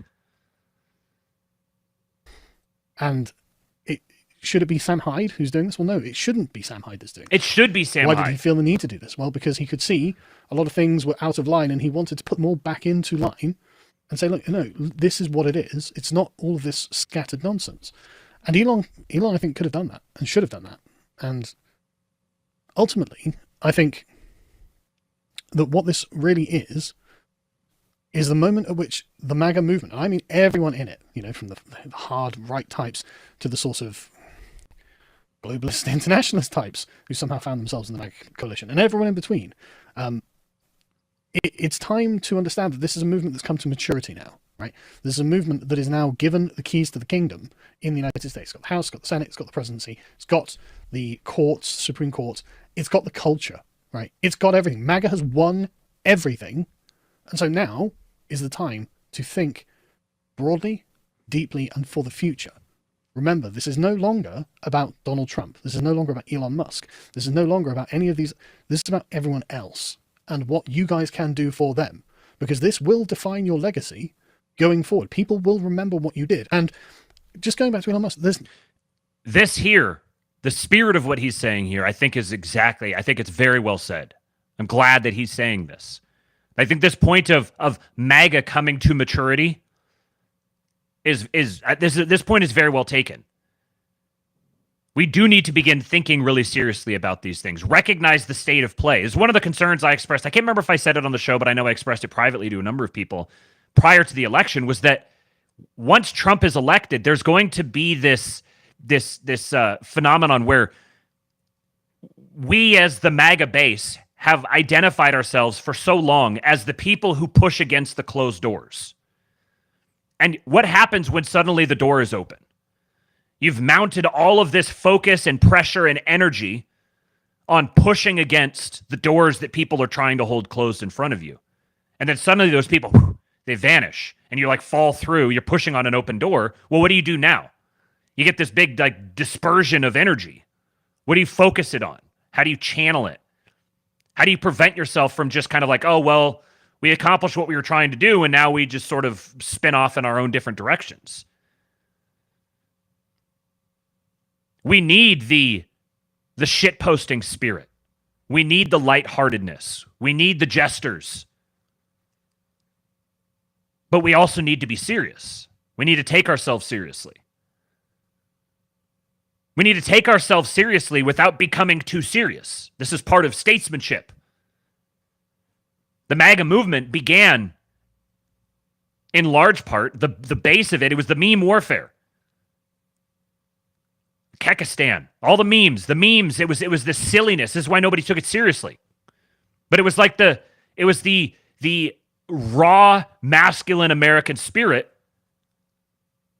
Remember, men are romantic, women are pragmatic. It was the romanticism that just bubbles up. It can't be suppressed. We're going to start shit posting. You're going to censor us. We're going to figure out how to shit post on your platform, making fun of you, saying all the things we're not supposed to in a way. We're going to gamify it. We're going to do it in a way that gets around your censorship. And we could do this endlessly. Our desire to win vastly outstrips your desire to stop us. Chris Summers says, play is necessary. It's not trivial. Yes. Yes. We have to retain the playful spirit. It's good. We need models to retain that for us. And again, we're dealing with flawed human beings. We're not going to do things perfectly. There's no need to do this, right? Because Elon has a very strong hand. I've rarely seen a hand this strong anywhere, actually. The Department of Government Efficiency is a sorely needed thing. And yes. I'm going to personally, if Elon does what everyone is expecting him to do and follow the sort of Malay principle of approaching the state, I'm going to be deeply envious of, and it should be done with, again, an amount of solemnity and gravitas. It should be, no, we are going to do the right thing for the right reason to get the right result for the American people. That's what this is about. And playing silly buggers like this, I just feel that it's a moment as time has passed. And if someone like Sam Hyde can come out and, as the time of recording, Elon hasn't responded to this, which is a real shame because it's got millions of views, 77,000 likes. It clearly, and it genuinely, it's an amazing piece of media. I'm really envious I didn't make it. But Sam did an amazing job on this. And I think that this is something we need to think about. Just am I a member of the MAGA movement? I don't know. Am I allowed to be? I don't know. I'm a massive supporter of MAGA and Donald Trump, though, as well as Elon Musk. I'm a supporter of all of these things. And I want collective we, if there is one, to win. Right? The patriotic forces of the West, I want us to win. And it just seems to me that we're arriving at an inflection point where the legitimacy of what we stand for is going to be cemented going forward into the future. And if we handle it badly, then it will take generations to fix. But if we handle it well, people will never forget it. Chris Summers says, Sam plays the fool to Elon, who plays the fool to Trump. And I'll add, who plays the fool to the American people. We're getting iterations on iterations here. There was something he said here right at the end that I wanted to react to. Let me see if I can remember. Let me play the last little bit of this here. See if I can remind myself. Oh, am I allowed to be? I don't know. I'm a massive supporter of MAGA and Donald Trump, though, as well as Elon Musk. I'm a supporter of all of these things. And I want collective we, if there is one, to win. Right? The patriotic forces of the West, I want us to win. And it just seems to me that we're arriving at an inflection point where the legitimacy of what we stand for is going to be cemented going forward into the future. And okay, what I wanted to say here is, again, calling back to this, we got people now coming behind us who are speed running this arc that took us several years to go through, and they're doing it in weeks or months. And I think it behooves us to remember those people that are out there, which means the onus is on us, the grizzled veterans who've been in this space for a long time now. Now that it's being it was inevitable that it was going to be vulgarized. It was going to be made popular. And there's a lot of people who their motivation, I'm not attributing this to Sargon at all. The broader point, there's a lot of people who like this whole subculture for hipster reasons. And as soon as it goes popular, it's not going to be any sort of like principled thing. They're just going to be like, oh, I don't like it because it's popular now. But it inevitably was going to become popular. And this is like the reality of political movements. MAGA has been an inevitable political movement for a long time. It's going to become popular. And as it becomes popular, it's going to be watered down. This is just baked into the calculus of it. And I think the onus is on us, the grizzled veterans, to have consideration for those coming behind who are now onboarding to all of this and being patient and recognizing that we don't need everything to necessarily be pandered to us or cultivated for our sake. when guys like Elon or Trump are when they're speaking to the broader base, like you can't get just completely hung up on every single thing they say and do, assuming that it's directed toward you and interpreting it through that frame. Because there's a much larger group of people now who are much more normie, much more NPC, who are being onboarded to this new world that's been exposed to them. They may not have even realized it existed, or they're seeing it in a new light. And they're people too. And it's our responsibility to exercise forbearance and patience and prudence and circumspection, wisdom. As I said, and overall, I very much appreciate the spirit of what Carl's saying, and I think he's right to the audience that he's speaking to. And if it wasn't for Elon doing the whole thing that he did, you wouldn't get the opportunity for Sargon to make these points. So again, it's all white pills in the end, folks. So I got a couple of I don't know, sort of tech bro-y related sort of things here. First thing is a comment from BAP, and I'll be honest, I've never been a huge BAP fan. I understand the thing, I understand the shtick. I've read part of Bronze Age Mindset, and I just the whole like Nietzschean vitalist thing is not my thing, but I understand why people appreciate it, and I think there's good aspects to it. It's never really been my thing, but I think he makes a good point here. So. This is a tweet from Trump in 2013. He says, David Schuster says, "Hey, real Donald Trump, why do you like European immigrants more than Latin American, Asian, and African immigrants?" And Trump says, "I don't, but Europeans are being discriminated against. Very unfair." And BAP says, "This is a reality of America's immigration system, and it's likely what Elon wants to complain about.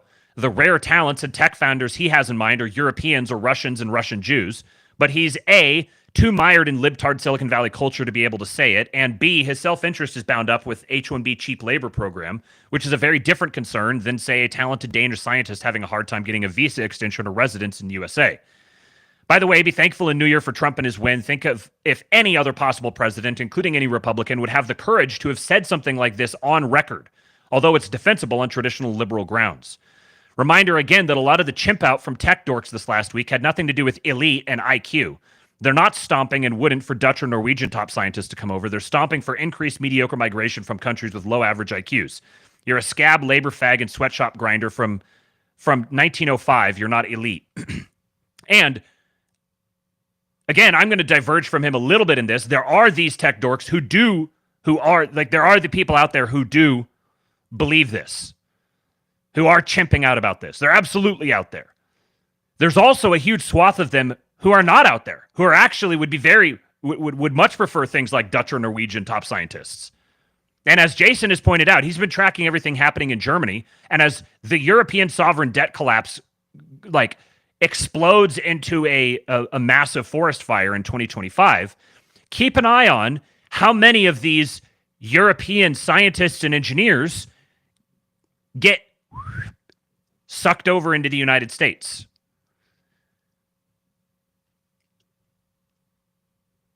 One of the guys that I've talked about, that again I want to highlight here, got the powerful mutual Robert Sterling, and then Joe Lonsdale. So there's a couple threads here. Dan Held, I don't know who this guy is. He says, white males are actively discriminated against in tech. It's an open secret of Silicon Valley. Had a brilliant upper 1% talented friend at Facebook be told he didn't fit the demographic for management. Had another at Airbnb win a $10 million lawsuit for discrimination. He's quoting Sean McGuire, who's very much this guy's like a Zionist lib. Proud Zionist lib. He says, I was told I can't be promoted for being a white man explicitly at Google. Robert Sterling says, there's been widespread anti-white male discrimination in Silicon Valley for years, and everyone knows it. It's only in the past year that it's become acceptable to mention it, though. Here's one more quick anecdote. A few years ago, during the peak years of COVID, ZERP, woke mania, I was an advisor to a startup backed by some fairly prominent Sand Hill Road investors. The startup had a key executive role it needed to fill, so I worked with the company's HR leader to source and screen candidates. For reasons I'll get to momentarily, it was difficult to find people who met the CEO's criteria. After several months of not being able to get a candidate across the finish line, the CEO blew up on the HR leader in a meeting. "We've been trying to fill this role all year, and you haven't brought me a qualified candidate in months. What the fuck?" The HR leader sat there quietly, then responded, "I could bring you a dozen candidates right now, but none of them meet the criteria you want." CEO, "What do you mean?"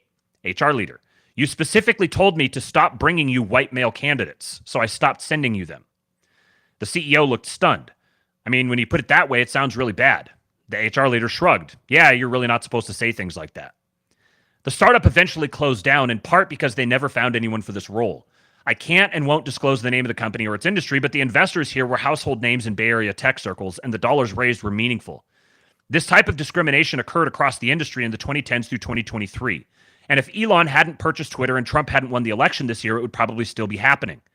Countless billions of dollars of VC capital were destroyed, and countless careers were stymied because the demands of DEI took precedence over merit and shareholder value creation. We flattened the curve on the woke mind virus, but we're not even close to fully eradicating it. Keep stories like this in mind next time it starts to spread. And Joe Lonsdale, who, reminder, is one of the founders of Palantir, a long-time, he came up through, I think he worked at PayPal, and then what's the Seasetting Institute? Patrick Friedman, grandson of Milton Friedman. This is the circles that Joe Lonsdale came out of. He says, "For a decade now, I've been vehemently railing against stuff like this and teaching leaders how to keep out the woke mind virus. We try to only partner with aligned CEOs who agree that all discrimination is wrong and teach them to make sure to only hire talent people or people ops. I don't like the term HR. We never allowed it at Palantir. It's too often associated with annoying bureaucrats who are also wary of the woke mind virus. Strong leaders immediately fire this sort of woke HR. It requires being bold. Equivocating on this is for losers. This has made me controversial in activist lib circles, but also led to dozens of leaders thanking me for saving them huge headaches versus their peers. As we enter 2025 and a bullish period for innovation in the USA, if your HR person or anybody else is discriminating against anyone, including white people or men, fire them immediately. Zero tolerance, or else you're at fault as a leader." Tim Urban says, "The stories from Hollywood are even worse. Talked to a veteran cameraman who said after having consistent work for 30 years, starting in 2020, he couldn't land a job to save his life because no one was hiring white men." Lonsdale said, "Yeah, I've also heard horror stories out of LA. Very sad and insane stuff. Many in that world who agree with me on various political topics are terrified to let it be known in public and have to live double lives." With this other point here, Daniel Scott Pointer says, "If you haven't already, you might consider bankrolling lawsuits. Not only would they be meaningful, they'd probably be profitable for you." He says, "Yeah, good thing to support." And Indian Bronson, another shout out to him, he says, "And I'll repeat what I mentioned before to you. If anyone reading is a white male who's been discriminated against or doesn't know their path into tech, just say hello. Lots of good people are on your side." I share all of this to remind you that doom fapping is gay. We have many strong, powerful allies. And the tenor of this whole conversation is shifting so incredibly fast.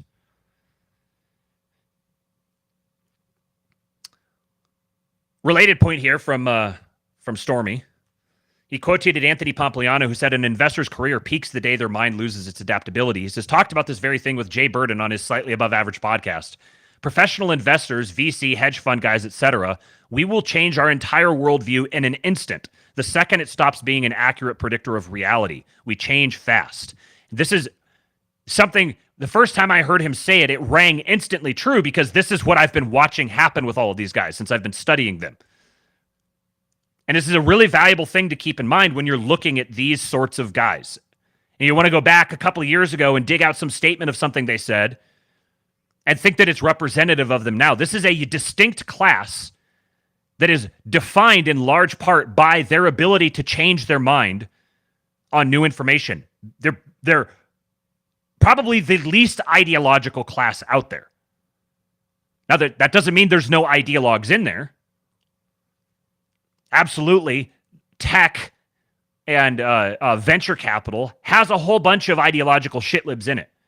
But the exceptional ones are the ones that matter. And the exceptional ones, by definition, have to be able to change their entire worldview in an instant. We need to short all of the black pillars in 2025. On a related note, you guys have heard me talk about Marc Andreessen quite a bit. There's a quote that's been going around for a little bit here. Marc Andreessen on Small Town America. Quote, I'm glad there's OxyContin in video games to keep those people quiet. So everyone's been sharing this. Look, he's a subversive. He's a traitor. Fuck this guy. He hates the chuds. Here's where that quote came from. This is from an article written by a guy named Neil Pearlstein. Quoting, I brought up the ordinary comforts of kinship, friendship, craft, memory, legend, lore, skills, something down across generations, passed down across generations, and other benefits that small towns provide, things that make human beings human beings. I pointed out that there must be something in the kind of places he grew up in worth preserving. Andreessen grew up in rural Wisconsin. I pointed out that I dared venture that it is always worth mourning when a venerable human community passes from the earth, that maybe people are more than just figures finding their proper price on the balance sheet of life. And that's when the man in the castle with the 7 fireplaces said it. Quotes on this. I'm glad there's OxyContin in video games to keep those people quiet. End quote. I'm taking the liberty of putting it in quotation marks, though I can't be sure those were his exact words. Really? And so you put it in quotation marks.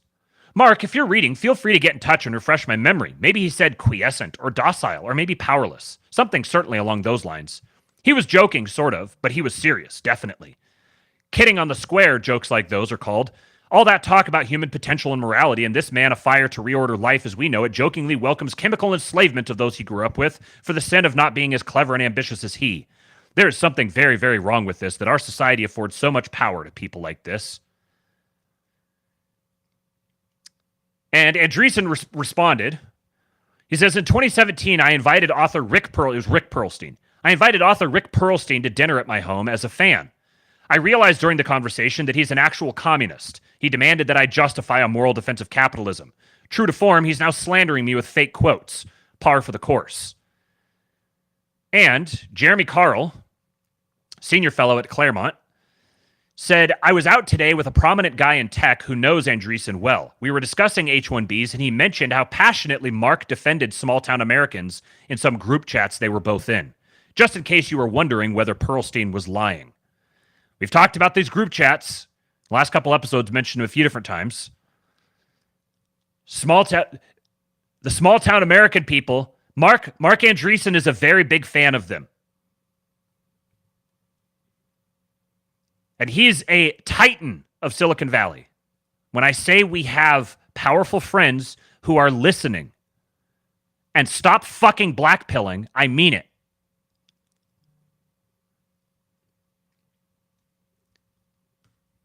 I'm going to read you guys something here. This is long, but it's worth it. And if you can't follow it, don't worry. Just enjoy the prose, because I'm going to give you a summary at the very end. This is from Andreessen. He's Carlyle posting. Thomas Carlyle writing in 1850. Hold on, I'm going to take a drink here.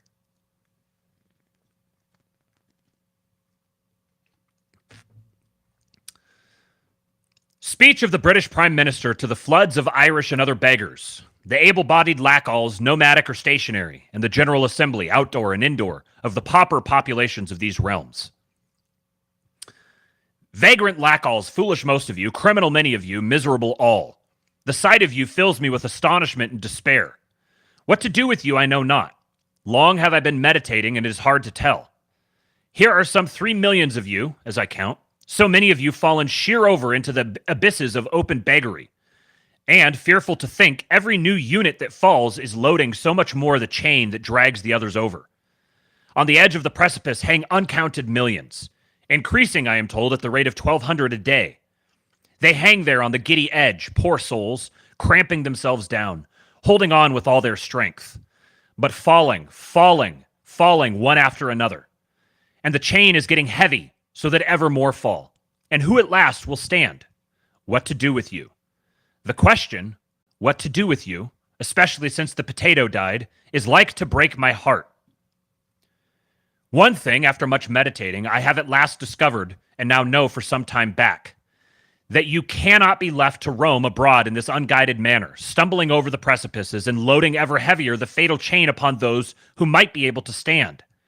That this of locking you up in temporary idle workhouses when you stumble and subsisting you on Indian meal till you can sally forth again on fresh roamings and fresh stumblings and ultimate descent to the devil. That this is not the plan, and that it never was or could out of England have been supposed to be, much as I have prided myself upon it. Vagrant lackalls, I at last perceive, all this that has been sung and spoken for a long while about enfranchisement, emancipation, freedom, suffrage, civil and religious liberty over the world, is little other than sad temporary jargon, brought upon us by a stern necessity, but now ordered by a sterner to take itself away again a little. Sad temporary jargon, I say, made up of sense and nonsense, sense in small quantities and nonsense in very large. And if taken for the whole or permanent truth of human things, it is no better than fatal infinite nonsense, eternally untrue. All men, I think, will soon have to quit this, to consider this as a thing pretty well achieved, and to look out towards another thing much more needing achievement at the time that now is. All men will have to quit it, I believe, but to you, my indigent friends, the time for quitting it has palpably arrived. To talk of glorious self-government, of suffrages and hustings, and the fight of freedom and such like is a vain thing in your case. By all human definitions and conceptions of the said fight of freedom, you for your part have lost it, and can fight no more.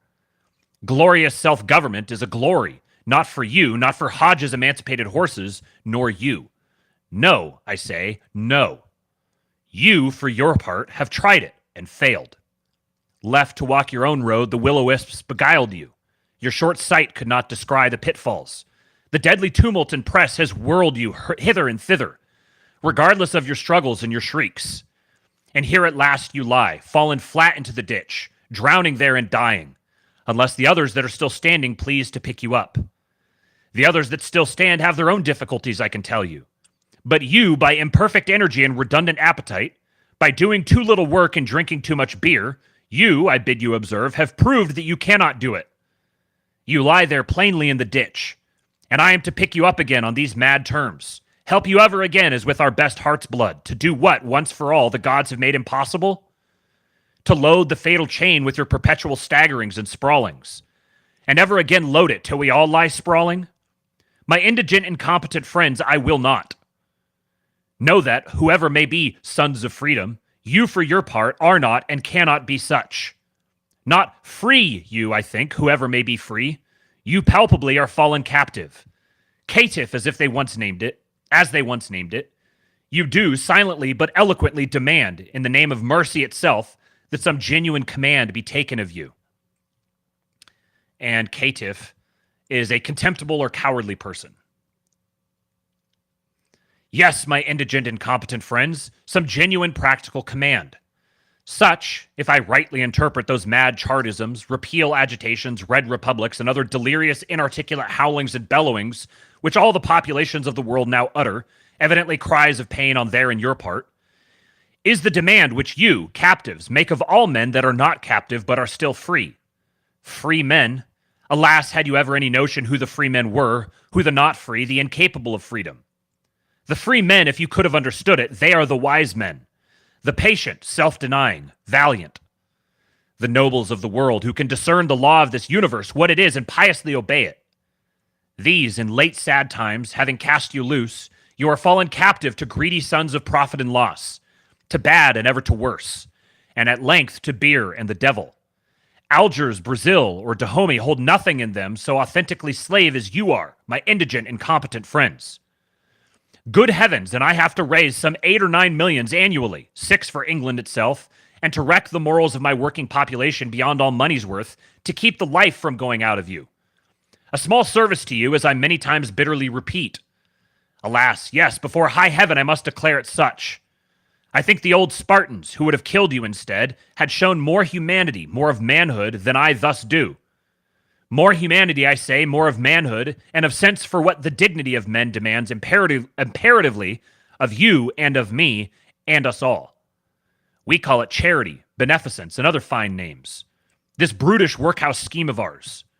And it is but sluggish heartlessness and insincerity and cowardly lowness of soul.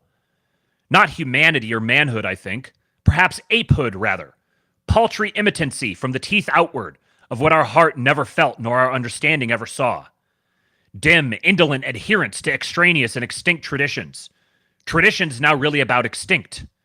Not living now to almost any of us, and still haunting with their spectralities and gibbering ghosts, in a truly baleful manner, almost all of us. Making this our struggling 12th hour of the night inexpressibly hideous. But as for you, my indigent, incompetent friends, I have to repeat with sorrow, but with perfect clearness, what is plainly undeniable, and is even clamorous to get itself admitted, that you are of the nature of slaves, or, if you prefer the word, of nomadic, and now even vagrant and vagabond, servants that can find no master on those terms, which seems to me a much uglier word. Emancipation? You have been emancipated with a vengeance. Foolish souls, I say, the whole world cannot emancipate you.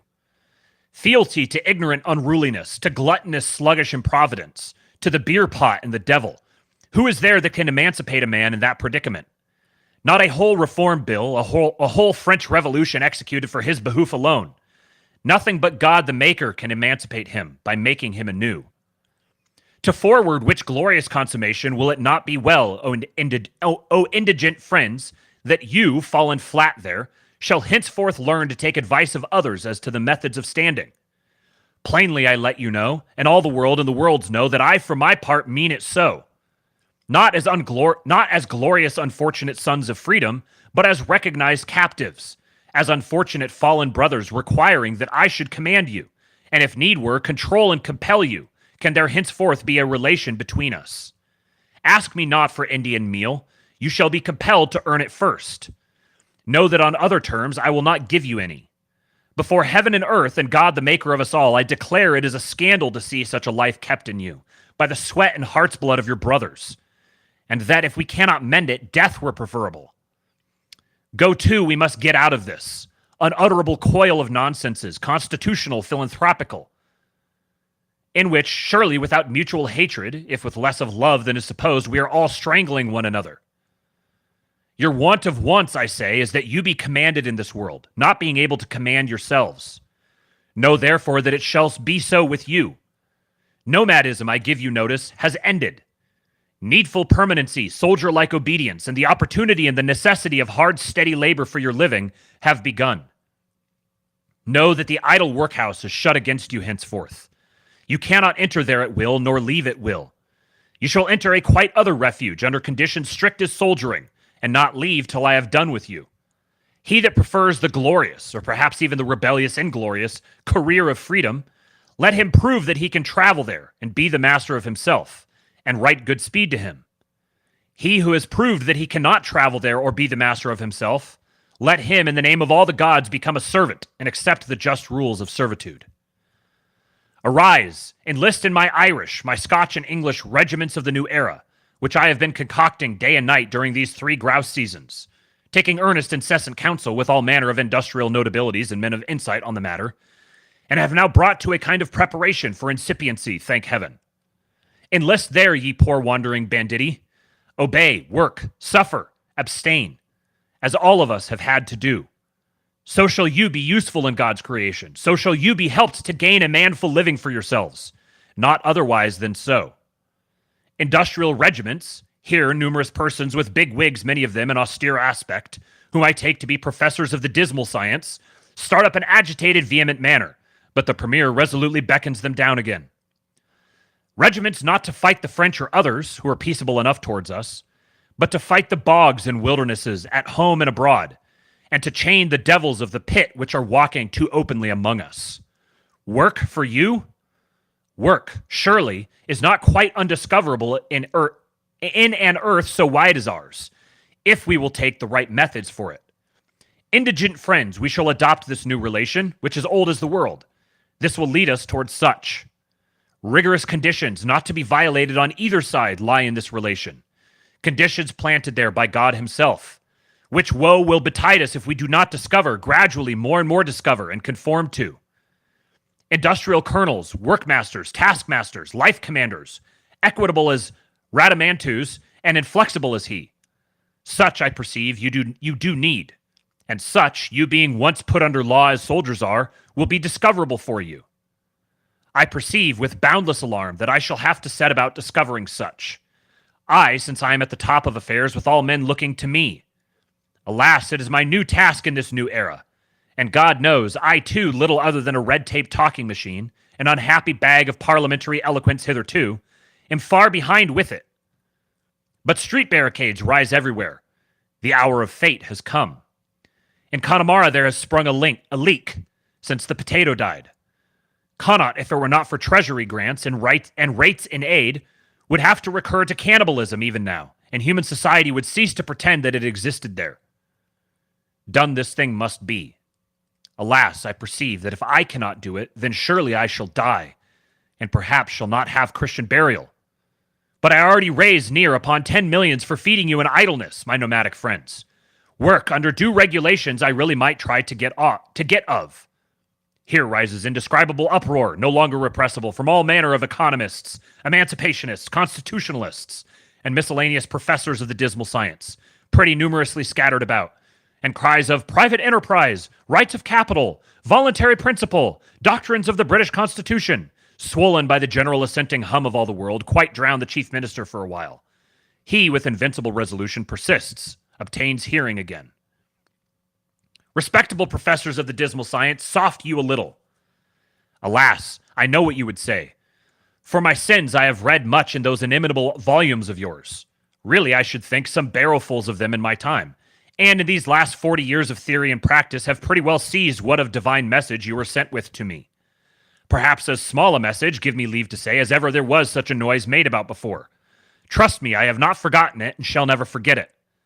Those laws of the shop till are indisputable to me, and practically useful in certain departments of the universe as the multiplication table itself. Once I even tried to sail through the immensities with them and to front the big coming eternities with them, but I found it would not do. As the supreme rule of statesmanship or government of men, since this universe is not wholly a shop, no. You rejoice in my improved tariffs, free trade movements, and the like on every hand, for which be thankful and even sing litanies if you choose. But here at last in the idle workhouse movement, unexampled yet on earth or in the waters under the earth, I am fairly brought to a stand and have had to make reflections of the most alarming and indeed awful and as it were religious nature. Professors of the dismal science, I perceive that the length of your tether is now pretty well run, and that I must request you to talk a little lower in the future. By the side of the shop till, see your small law of God is hung up, along with the multiplication table itself. But beyond and above the shop till, allow me to say, you shall as good as hold your peace. Respectable professors, I perceive it is not now the gigantic hucksters, but it is the immortal gods, yes, they and their terror and their beauty, and their wrath and their beneficence, that are coming into play in the affairs of this world. Soft you a little. Do not you interrupt me, but try to understand and help me. Work, was I saying? My indigent, unguided friends, I should think some work might be discoverable for you. Enlist, stand drill. Become, from a nomadic banditti of idleness, soldiers of industry. I will lead you to the Irish bogs, to the vacant desolations of Connaught now falling into cannibalism, to misstilled Connaught, to ditto Munster, Leinster, Ulster. I will lead you to the English fox covers, furze-grown commons, New Forests, Salisbury plains. Likewise to the Scotch hillsides and bare rushy slopes, which as yet feed only sheep. Moist uplands, thousands of square miles in extent, which are destined yet to grow green crops and fresh butter and milk and beef without limit, wherein no foreigner can compete with us. Where the Glasgow sewers once opened on them, and you with your colonels carried thither. In the 3 kingdoms or in the 40 colonies, depend upon it, you shall be led to your work. To each of you I will then say, here is work for you. Strike into it with manlike, soldier-like obedience and hardiness, according to the methods here prescribed. Wages follow for you without difficulty. All manner of just remuneration, and at length emancipation itself follows. Refuse to strike into it. Shirk the heavy labor, disobey the rules. I will admonish and endeavor to incite you. If in vain, I will flog you. If still in vain, I will at last shoot you, and make God's earth and the forlorn hope in God's battle free of you. Understand it, I advise you, the organization of labor. Left speaking, says our reporter.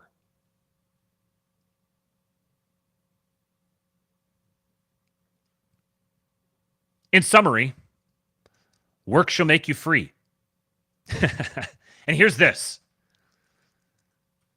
Summarize the speech in a short paragraph.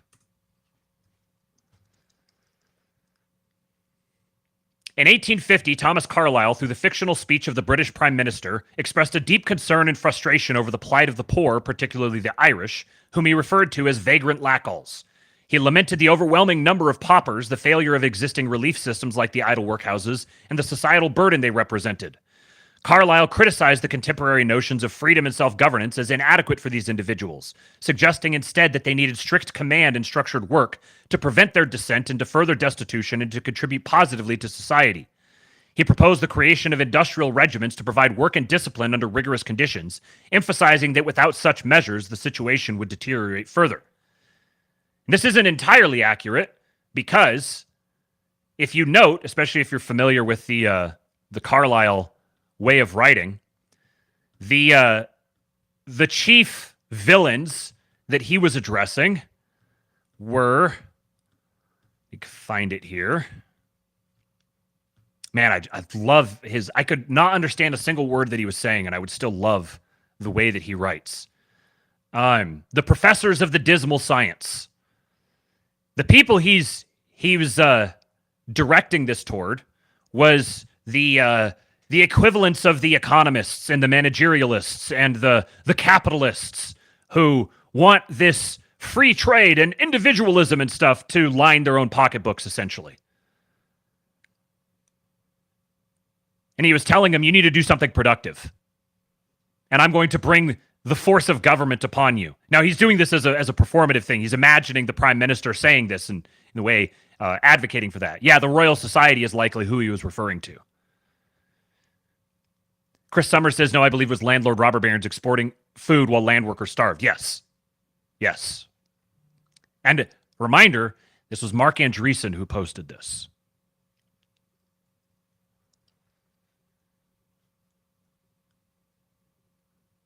Couple more. I'm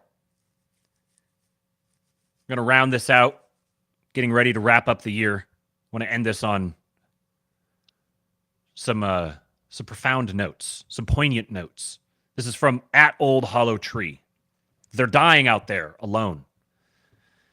She sighed and gestured out the plane's window to the darkened hills of Vermont. My seatmate on a flight home from Christmas travel, she was a visiting nurse to the elderly and explained that nearly all of her patients had no one. Their children had heard the siren song of the interstate and never came back. Most of her scheduled visits these days resulted in an emergency call after finding her patients unresponsive or with a days-old injury. There was simply no one around to care. I nodded along, thinking of my own town and the aging parents of my former classmates there. You drive by their homes and notice a few more shingles fallen off the sides this year, fewer windows illuminated, the distinct silence of a yard with no grandchildren. Where had my peers gone? We are in our 30s now. We have our own homes and children, but it seems I'm in the minority in choosing to return to our little hometown to raise my own. Where did the young people go? For those who wonder such things, the answer is both painfully obvious and deliberately ignored. We sent them away. Not just physically, but spiritually, culturally, and economically. We told them to leave, to find something better, and we equipped them to do just that. Playing with my little girl in our yard, sledding down the hill in the moonlight, I can hear the dull roar of the interstate on the ridge across the valley. Every now and then she'll hear a large truck downshift and ask what the sound was. It always causes me to pause for a moment and wonder if that big old road on the far ridge will take her away one day too. The interstate highway system didn't create the rural diaspora of young people, but it certainly compounded it. We often praise this vast network of concrete veins as a marvel of modern ingenuity, of freedom, and it is, but it's also a subtle destroyer of roots.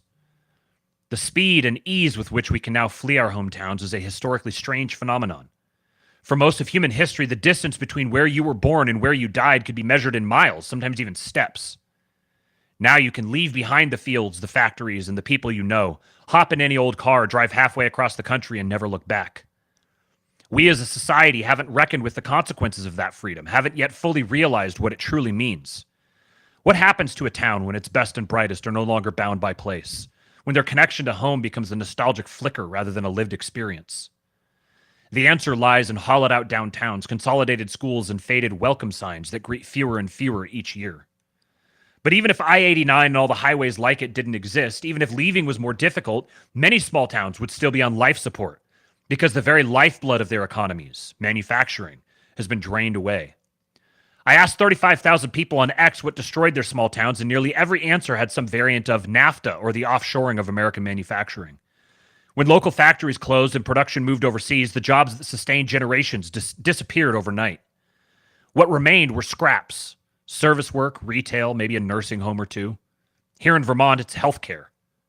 The idea of a dignified, meaningful career out of high school in the town factory became a fantasy. With no economic incentive to stay, young people were primed to leave. Their parents, who had watched their own livelihoods dry up, were all too ready to encourage the escape. Go to college, they said. Make something of yourself. They didn't realize that in doing so, they were planting the seeds of their town's demise. We could point to the interstate as the means by which people leave. We can decry the loss of American manufacturing as a large reason why the eyes of our youth drift toward the horizon.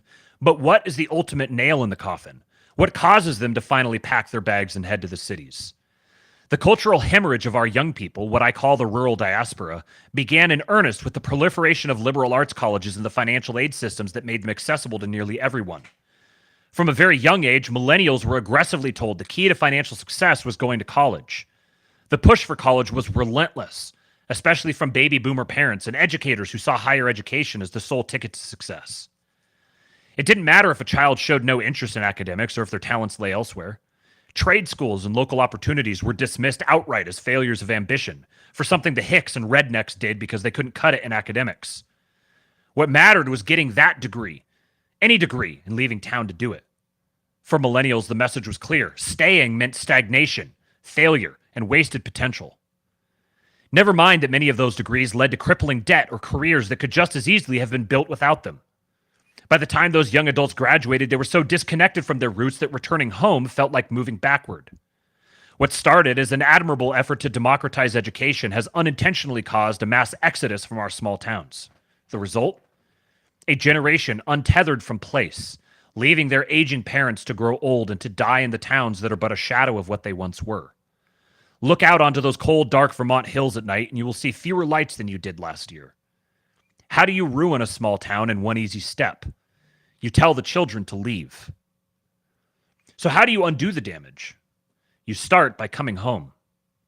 Not just for holidays or long weekends, but for good. Return to the place that raised you, to the people who poured their lives into giving you a better future. It may not be easy. The jobs might not be there. The schools might be struggling. The streets might feel smaller than you remember. But your presence matters. Your children matter. Your parents matter. To leave them to age and die in obscurity is to contribute to the decline you once mourned. Your hometown doesn't need a savior. It needs its people. It needs you. Because in the end, the only way to ruin your hometown is to leave it. And the only way to save it is to return.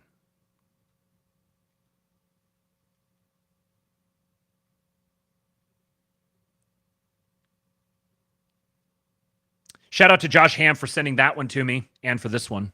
From Jeff Miller. There are guys out there. Guys who just quietly make something of themselves and attract a great woman and have a whole bunch of kids.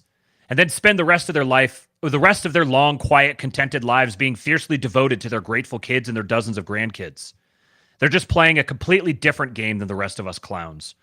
We get caught up in our little money games, dominance games, status games, prestige games, our credentialism, careerism, and consumerism, our follower counts, citation counts, or Series B evaluations, our sad little skirmishes in the culture wars, our 1,000 varieties of engagement bait and social signaling, our bottomless thirst for social and sexual validation. Meanwhile, those guys are just keeping their heads down and building their mini dynasties. Maybe they end up owning the second most popular Kia dealership in the tri-state area, or work as senior logistics manager for a trucking company down in Springfield, or do the tax accounting for local businesses. They have no pretensions of shaping national politics or world events. They just guide their neighborhoods and cities to grow a little better in 100 small but significant ways. Their jobs are just a means to an end, and the end is their family and their community, and their wives and kids admire them for it decade after decade after decade. Those guys won't even see this message. They're too busy to spend time on social media. Even if they're on X, their follower count is basically their extended family, their friends and neighbors, and a few folks from their congregation. But God bless them, I say. They know what's up. They're playing the long game, while the rest of us are stumbling around trying to discover the meaning of life.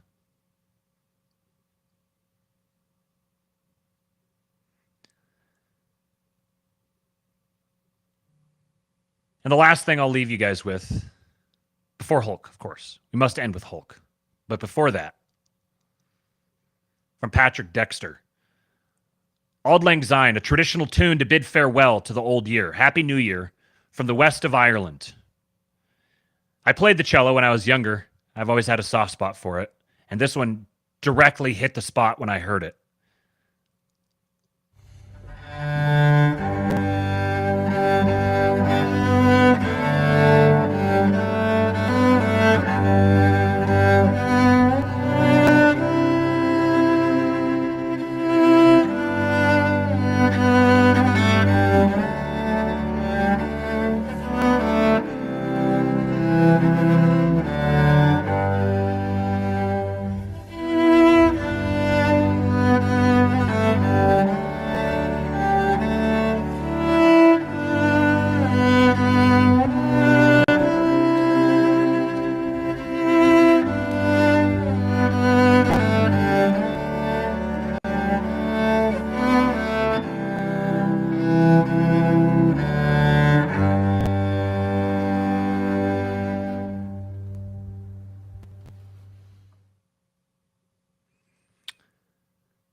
Happy New Year, guys. We've got important news in the chat. Today is Pig Dirk's birthday. Great news. Today is Pig Dirk's birthday. Let's get some oinks in the chat. I love you guys. I will see you next year. And for now, give us some oinks in the chat, hit the like button, and enjoy the last Hulk of 2024. When they took a shot at my hero